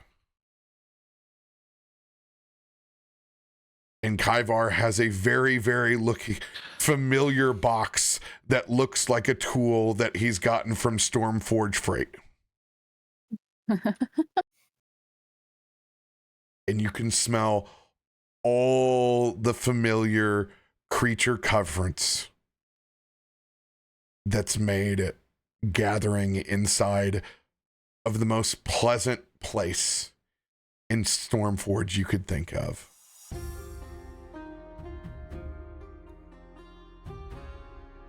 After weaving that tale that you've been holding back from telling the rest of the family, and just how much danger Kaivar and the rest of you were with this little reconnaissance mission, I would imagine you would get some great reactions out of the rest of the crew. The floor is yours. The moment we reached the point where we described losing the toolkit, I think you all hear like the creaking of words as you see Ifrit grip the table and almost almost break it. And V just like very quickly puts a hand on her shoulder and just goes, "It's okay. Our son and daughter-in-law are safe, and that's all that matters, right?" And Ifrit just goes, "I will be working on some commissions," and stands up and walks into the room of requirement. And you hear very loud hammering of metal behind the door. As she leaves, I think she handled it better than we thought she would.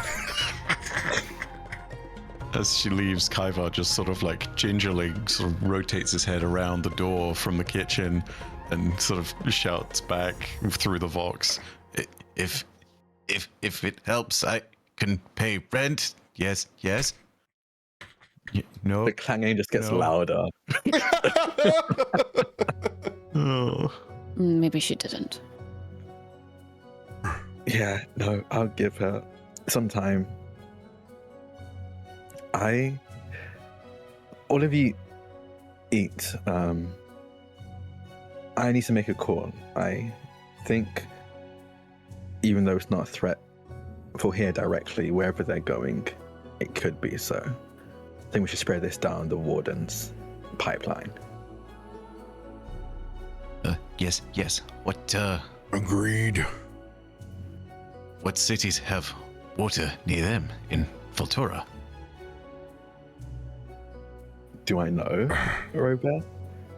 I mean, we all know, but like... Yeah, we all know, but would Kallisto know? There would be so many coastal cities. Let's go ahead and have everybody roll on those pictographs. Okay. What would the roll be? I think you guys can use history, basically like geography. You can use arcana or investigation. Ooh, all of those are 0 for me. or survival. That would work with like basic map work. Okay, survival. I got some stuff to do with survival. I'll do that. I've always been a dumb history boy the whole time. Let's do history. Sort of. He's read a book or two. Oof. Oh yeah, I can use with the new 5E. I can use Second Wind to bump up my ability checks. I forgot about that. It's so cool. 24. I love it. You know what? I'll do that. I'll add a D10 to that.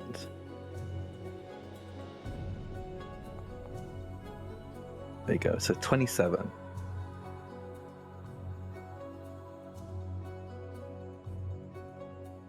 The only places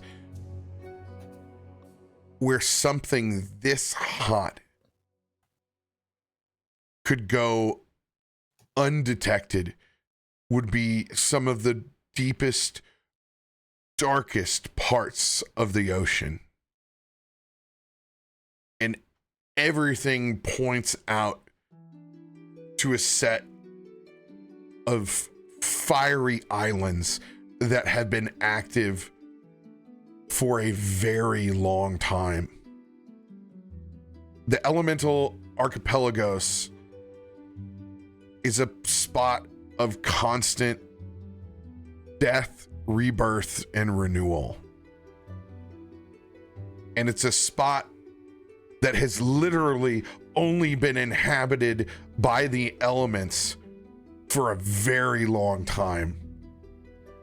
Adventurers go there at their risk for extreme reward for the deposits of minerals and sheer raw material wealth that this kind of constant destruction and creation has made. If there was any spot that was going to create a super volcano, it would be there where there are already ones active creating. So it's basically a set of islands that constantly destroy and return. That's so cool. Forming over and over again. And this is far off the coast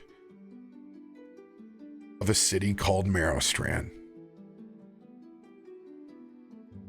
I think I have a warden friend in Marrowstrand that I can update. Oh, I'm dead. I'm dead. Kallisto doesn't know that. You don't even know. You don't even know I'm dead yet. I'm dead. I'm dead. I couldn't even make it. I couldn't even make it to the announcement of the campaign transfer. It's terrible.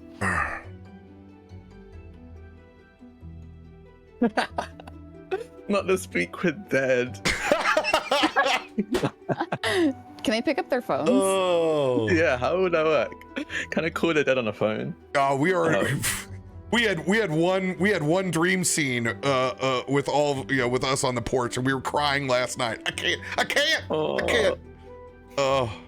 We're still not over it. Kallisto has no clue. Kallisto's gonna be like, I have a friend, a warden friend in Marrowstrand. I'll give him a call. Even before you go ahead. Oh no, go. was gonna say, before you walk away, you hear from the couch. Okay, but you can't get out of charades this time, Dad. Okay, I'm not gonna get out charades. Last time your brain was just not there and our team was losing. I thought I was doing just fine, and it's not my fault that you all couldn't tell what a hell chicken was. Tell him how bad he is, please. We lost so bad. I'm gonna go do work. He's just gonna go to his room to call the Warden Division in Maristrand. Drags him to the couch, playing on his Stormforge boy game. The Stormforge DS.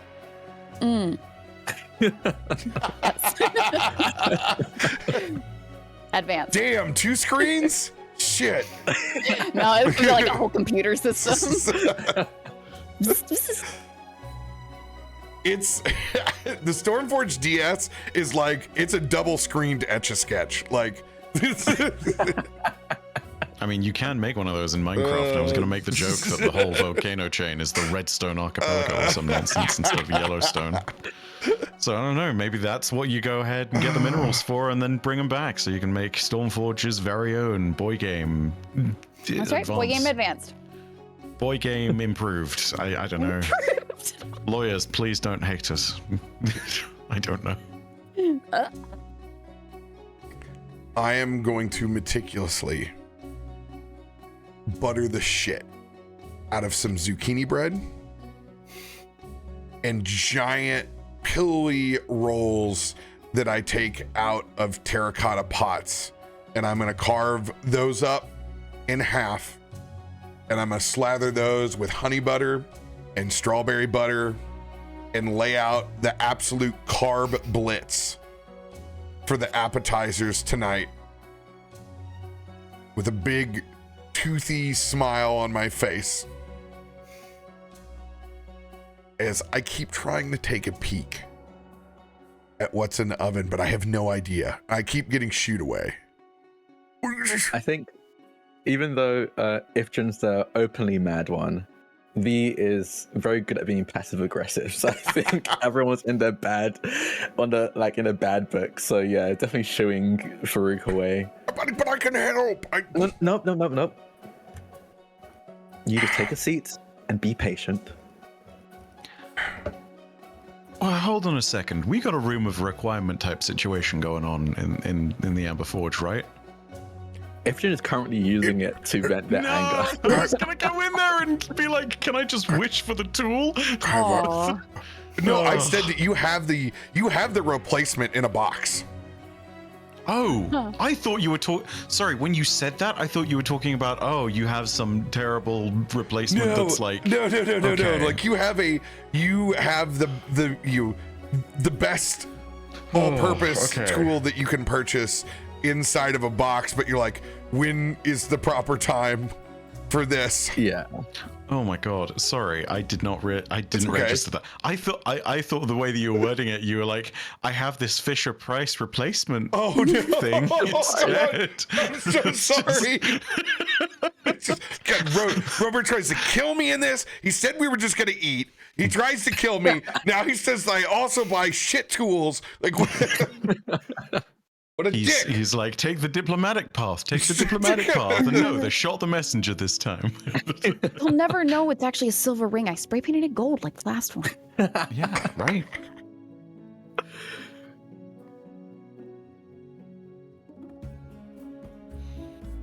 Oof. Yeah, I think I'll take that moment to walk into the room of requirement and pray that the room reformats itself into an ideal vista to present an apology gift. I don't know. I don't even know what that looks like right now. I'm just praying that it's enough. I think, and you can correct me if I'm wrong, but I think if someone's currently using it, it stays what its current use is, because Ifjin is using it as a forge. So yeah, it's you like can't just like change on. That would be awful if you were like change. Yeah. Oh shit. Yeah, no, that's. So you just see it's like a beautiful dwarven forge, with like beautiful pillars, carved pillars. You see like a huge, massive, obviously forge in the center of it all, but also like a almost like divinely industrial area where you can kind of hammer down more robust and a little bit tougher metals and stones that a normal person couldn't do on their own. And behind it, you just see Ifrit, like goggles down, hair tied back, just biceps just absolutely tense as they're slamming down on this metal that you're entirely sure has no use. You're pretty certain that Ifrit just needed something to take their anger out on, and just pick this piece of metal. And just slamming a hammer, a smithing hammer down on it. 2 seconds, I'm gonna roll a stealth check. Imagine she has a pulsing vein. Yeah, 100%. You can She's see the like pulsing writing vein. and clenching her jaw. God, You see a pile of deformed metal on the ground. They can only assume that they've gone through already and just kind of lost interest in that, so it's gone to another one. Man. Oh, I think she'll notice that. Yeah. I think when she's in the forge itself is like her layer. It's like a layer action. Like she knows when it's walks in. Layer action. Work on commissions. Exactly. She'll like kind of pause. She doesn't look at you. She just pauses. Sets the hammer down. Just goes. Can I help you, Kaiva? No, but I was hoping this would help you, and just gingerly offers the tool and places it like on the corner of the closest possible flat surface to her, very much trying to stay away from the anvil and the pile of what I presume is now very, very heavily warped metal. Yep. Acknowledging very much that his chitin, not so much malleable so much as it is brittle. Fearing the wrath of the bludgeoning weapon. They don't look at you. They kind of just stare at the anvil in front of them. But you see their shoulders kind of go up and down as they take a deep breath. And you just barely hear them muttering, 1, 2, 3, 4. I would never have replaced something like this before, but I care about you and your family because you have treated me like family. So I stumble and fall, but I will always try to do better. And it is not perfect, but this is I will try. Yes. They take a deep sigh. Their shoulders kind of slump as they turn around, and the anger is gone from their face. They're still very clearly upset, but they're not furious as they turn to look at you. They rub their temple. Kaiba, if I didn't consider you family, I wouldn't be mad, okay? Thank you. I appreciate it. Just need some alone time. And I'll walk over to the box and take it. I care about you too.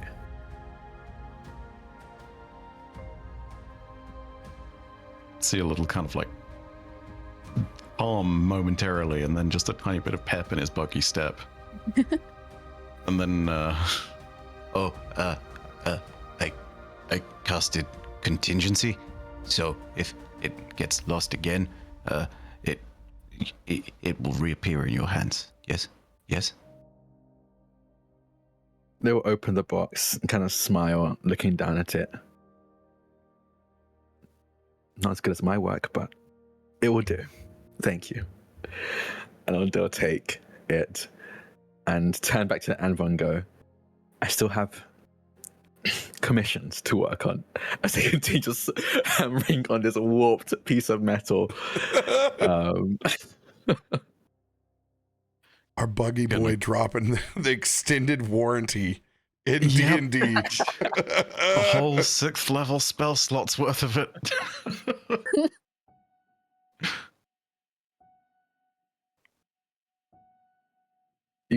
They will stop talking to you and just continue working on the metal. That is very clearly not a commission. I am leaving before I break something. Like, Nope. Bad things apparently happen around Kaivar when in some kind of enclosed space, be it the sort of crawl space underneath a lift, or be it the crate which a guard disturbs him in. Like, bad things happen. It's their fault. Yeah, don't disturb the claustrophobe. Lolly, where are you at inside of the Amber Forge? She'd be around family.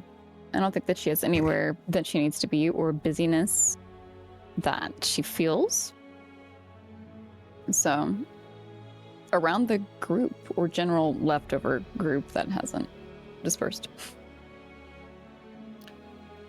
I think Myshkin would be about, and I think you can sense that he is waiting for a time that suits you, Loluphia. He is just sort of furtively occasionally looking towards you and then rocking backwards and forwards and...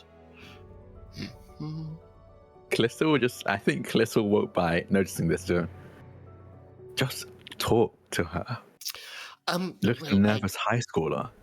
No, I just thought that I've been gone a while and I don't wish to impose. You've been in my family home longer than most guests. If you're imposing, it's kind of too late to worry about that. Just go talk to her. And then Kallisto will just walk by, just a little bit annoyed with how nervous you're being, and that's when he'll head out to make a call to the Mirror Strand wardens. And pushing his chair back, just... Are you free for a moment? Just a walk. She thinks on this. And wanting to make an initial buddy joke, she notices your nervousness and yeah, I'm free now, actually. Pushes herself up from the where's she seated? Where would you like to talk? My tower. Our tower. Finally get an invite to the tower. Well, I have been gone for some time, trying to figure out exactly what it is the tower is and does, but, I have a gift for you. Well then, lead the way. All right. And stepping on out and into the streets and slowly making his way, slowly paced so as best to kind of just walk side by side, no rush. All is ease, all is calm, and you can see that his forearm is now bandaged up a little against the wound sustained by the falling elevator. But eventually you come to the shadow underneath this large tower. That as it begins to descend a little to the ground, you can see some stone steps begin to descend from a door at the base and just down to the ground. And please, after you. All right. And she walks forward. What does the door look like? Has it changed? It is mostly the same, but you can see that there is an iron knocker on the front, which appears to be filigreed with sort of gold, and these almost constellation-like markings. And as you sort of approach and the door opens, you realize that they are very, very similar to the moments where it seems as though a voice from beyond, an unseen force, has reached out from the skies above. And Myshkin just, in you go. She does. Noticing how beautiful this already looks from the outside compared to where it was last time. And as you enter, you are met with this same gold. These gold floating orbs and these beautiful murals around. And you can see that these murals are intricate and carved into the stone. They show figures, around 6 in total, occasionally more, just moving through. It is almost as though under the light the figures seem to move against the stone, against the gold, but you can see that there are images of a dragon, mechanical in nature, of mountains, of a city in the sky, of a god of electricity, of a god of wind. You can see that it is almost a journal of sorts, and you see that as stone stairs begin to spiral up, that this mural seems to follow it. And Myshkin, sort of embarrassedly looking, just, I have been ruminating. That's amazing. Time on. Well, how did you do that? Cheating, by which I mean magic. You should teach it to Ziva. How cool would that be? I feel like we'd get his mind in a creative spot. Well, he spends all of his time in that boy game. It would be good to, get it out a little more. I don't think that's the official name.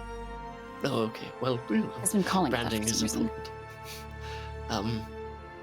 But I want to show you something that I found. And taking you up these stairs, eventually coming to this large, open, dome-like space, and you can see that all around. Whereas once this was filled with papers moved by unseen servants, you see that now it has been completely stripped back, and that all around there are these podiums, covered in glass, many of them displaying objects. Weapons, items, artifacts. But as Myshkin moves forward, it is towards one of these in particular that he moves. And you can see that it looks like little more than just a clump of gold, just sitting on a pillow. And, while I was looking through our friend Sim's collection, I found a number of items of interest, but looks like it. This I would like to gift to you and your family. She doesn't reach out just yet, but she leans in a little bit more. What is it?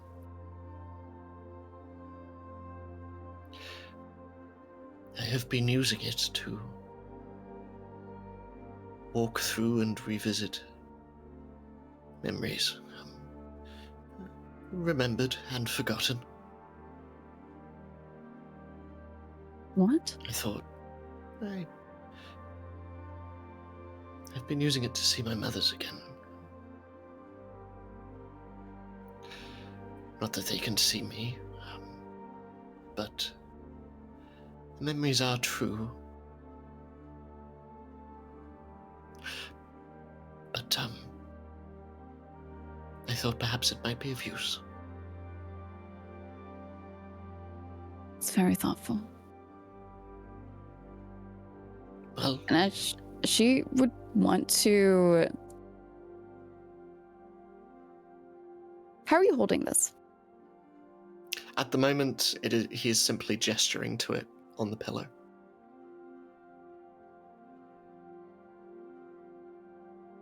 I'm gonna hold what I was gonna say. I have missed you all while I've been gone. And, I know I've not always been good at showing it, but I love you all immensely. And, if I can help, I was once quite selfish in that desire. I wished to help you all because I believed in some way it would help me. And it has, though not entirely in the way I expected. So, consider this my way of thanks. I shall, and I do.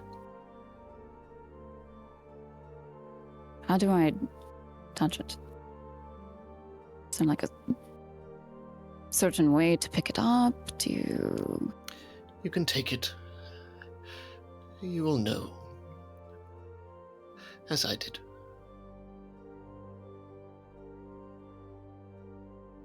As much as I love dancing around things, if I touch this right now, is it going to like activate? How do I make this actually work? I found Sim's notes, and I Oh. was also trepidatious. When I first touched it, nothing happened. I think because I was scared of what I might see, what I might experience, what Interesting. I might feel. But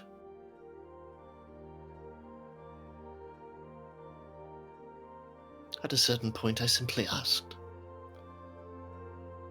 And it gave.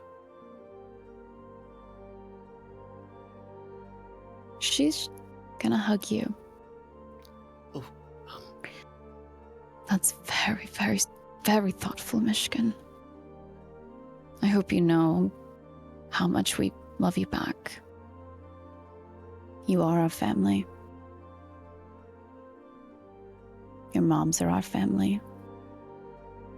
Just like our moms are your family. And she's gonna pull away. I think Kallisto might be interested in this as well. I thought so. But please, take it. Yeah. And she does. I think if there's like a cloth that she can put over it, kind of carry it in the crook of her arm in a sense. Doesn't quite want to put it down, but... I would say as you look around for something suitable, you would feel in your palms just something soft land as Myshkin just places his purple scarf in your palms.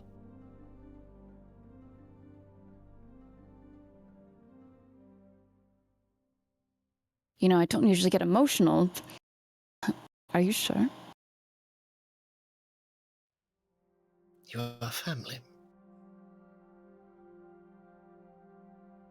And they would have loved you all very much. She just takes it gingerly. It's almost sliding out of your hand slowly as she wraps this up as neatly as she can. This is a beautiful gift. And quite light.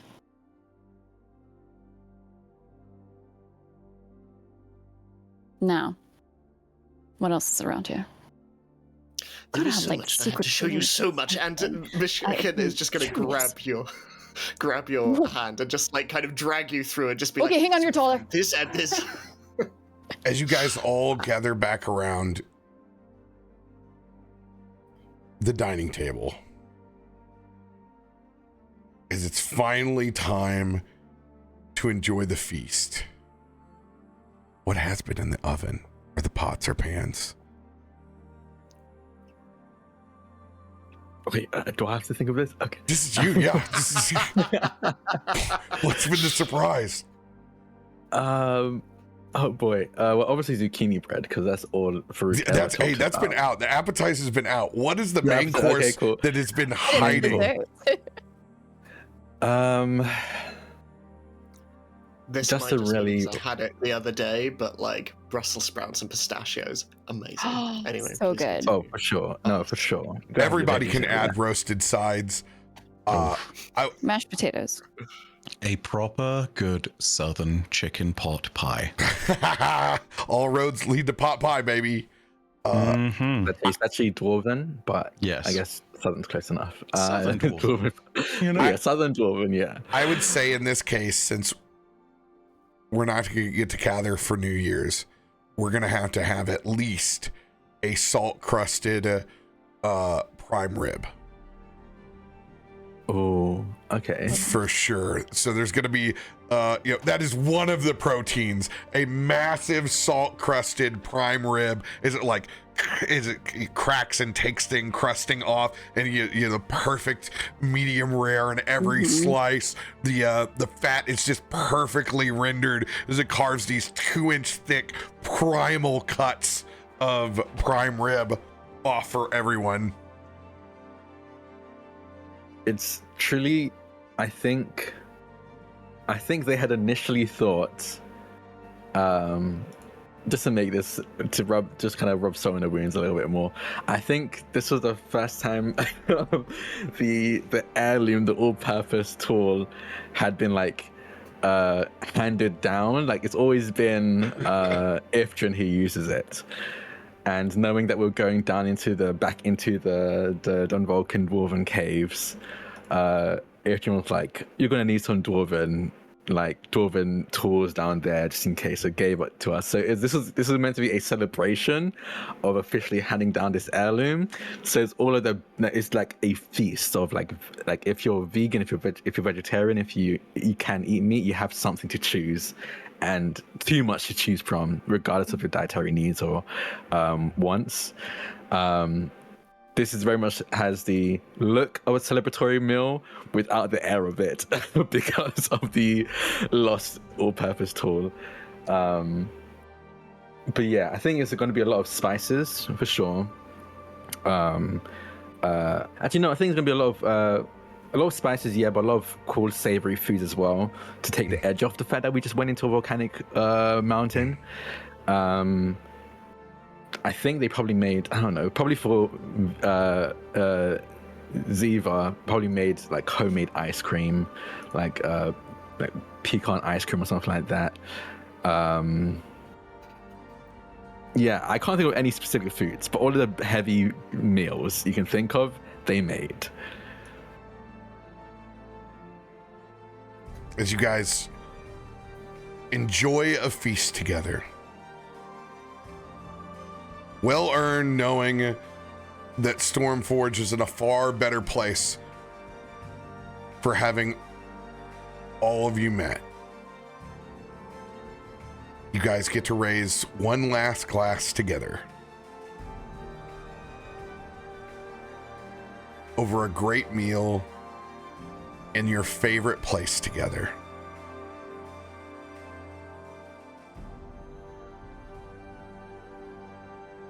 Faroük will take out a small rectangle wrapped in plain butcher paper.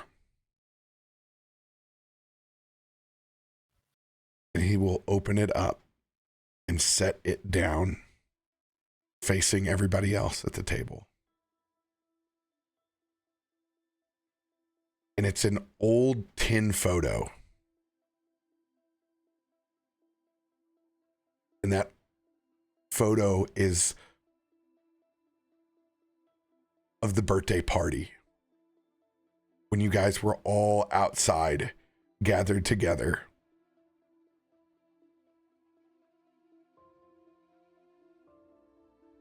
And you can see everybody in their happiest. A full-on action photo. Ziva is screaming at the top of his lungs with excitement about this. Wait, you've got the Beyblade. Look at the Beyblade. Faroük turns it just enough to the right. It has about 5 seconds of movement to it. Kind of like the newspapers. I feel like it's like in the middle of pulling a Beyblade. So Ziva just starts making a looping sound of zzz, zzz, zzz, zzz. I definitely think it's like you see. You can correct me if I'm wrong, RoBear, but I feel like it's a candid shot. Like, I don't think we're all like stood in like mid-action. So you see like Kallisto mid-reaching out, yelling at Ziva not to do a Beyblade out. It's the end of an 80s movie style. Like it's everybody's personality is on perfect display in a 5-second capture. I like that. Because initially I was going to say, you see Loluphia stuck pulling out a wedgie. I hate this photo. At least it got your good side.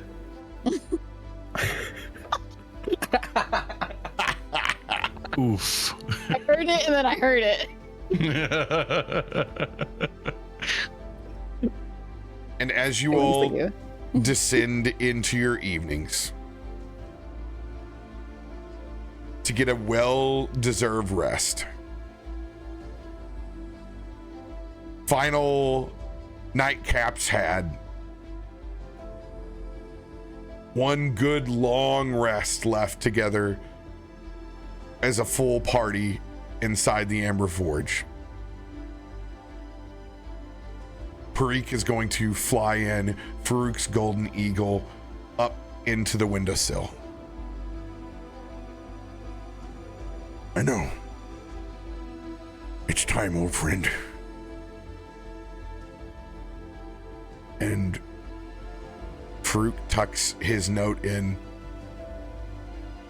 underneath the zucchini bread where he takes one slice to go.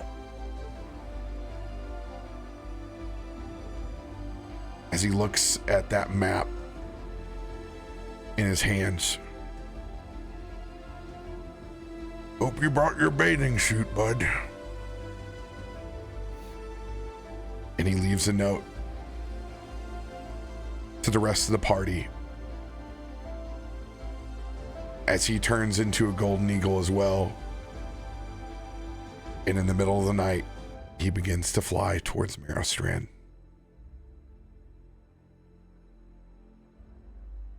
And that is where we will end.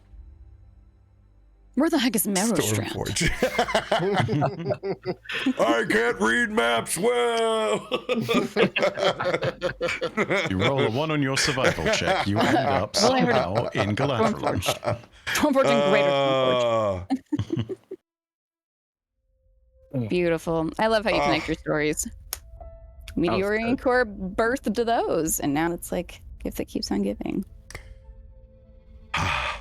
Hey, we're just gonna eat, right, guys? We're just gonna eat. We're not gonna get in any trouble. We're just gonna eat and nearly get crushed by a minecart. You know? You fully were like, because we were like, hey, do we need to like level up? Because we said we were gonna do like level 20. You were like, oh no, we're just gonna hang out and we had like 3 more sessions. And we're like, okay, cool, yeah. And then you immediately started, I was like, you need to get into the crawl space of Me too. I really thought that you're gonna be like, you get into the crawl space and we flash back to the Amber Forge, but we just kept going. I was like, oh, okay, we're still going. Okay, cool. Oh, we're in danger. Kyber nearly died. Okay, cool. When are we gonna be in the Amber Forge? That scene would have looked very different. It could have just as easily been just like high roll, and we're out. We're at the Amber Forge, but instead, you know, Dice wanted to give us a little bit more suspense together. Yeah. Oh my gosh, the nat 1 to nat 20. Awful. Oh my god. So and that one that you caused, RoBear. Yeah, you invoke it and it happens. I'm throwing it out there again. I'm sad I only get to hear Myshkin describe the absolute wildness of what his new decorated tower is and what he's gathered and relics. Patreon. Right. Look, if Marrowstrand needs a tower in the future, you know, I literally say that because someone was like, if we don't get a voicemail from Kallisto updating the motion, I was like, I'll be down to record something. Do one of them pick up their friend's phone? Yeah. Yeah, Resi putting the pressure on, yo. I love it. It would be awesome. But look, if we want to do like a big crossover event, with all that available time everyone has, look, it was a one shot. Hey, you always get to bring him back. It has been so much fun. I love you guys. I can't wait for us to get to do everything again. But this is the end. Literally, the moment my schedule clears up, I will be in your DMs to be like, hey, I'm free. I'm free. What are we doing? It has been so much fun. I love you guys. It has been a real privilege to be able to sit at this same table. I will let the imposter syndrome speak for but a second, but knowing and seeing the talented stuff you guys do on a regular makes me feel really proud to say that I'm at this table. So yeah, good on you. What I'm gonna say is birds Well of a done. feather flock together. So Yeah. Caca, Let's be honest. motherfucker. Oh, you didn't bleep. The last one out. Shadow banned in the finale. I'm sorry, RoBear. I wouldn't have it any other way. But no, thank you. Like it's rare to play in a long form campaign, especially one played and helmed so masterfully. So genuinely, thank you. This has been a real gift each week for me. So yeah. We have had a lot of wild and epic moments that I won't forget, but I will cherish the small moments of humanity and civility and the little things that you wake up for on our own material plane, and just how well you were able to welcome not only our table but everybody else that has been on the journey with us into our figurative table. And what a fitting place for us to get to say, we'll see you soon, instead of goodbye. Love you, everybody. See you soon.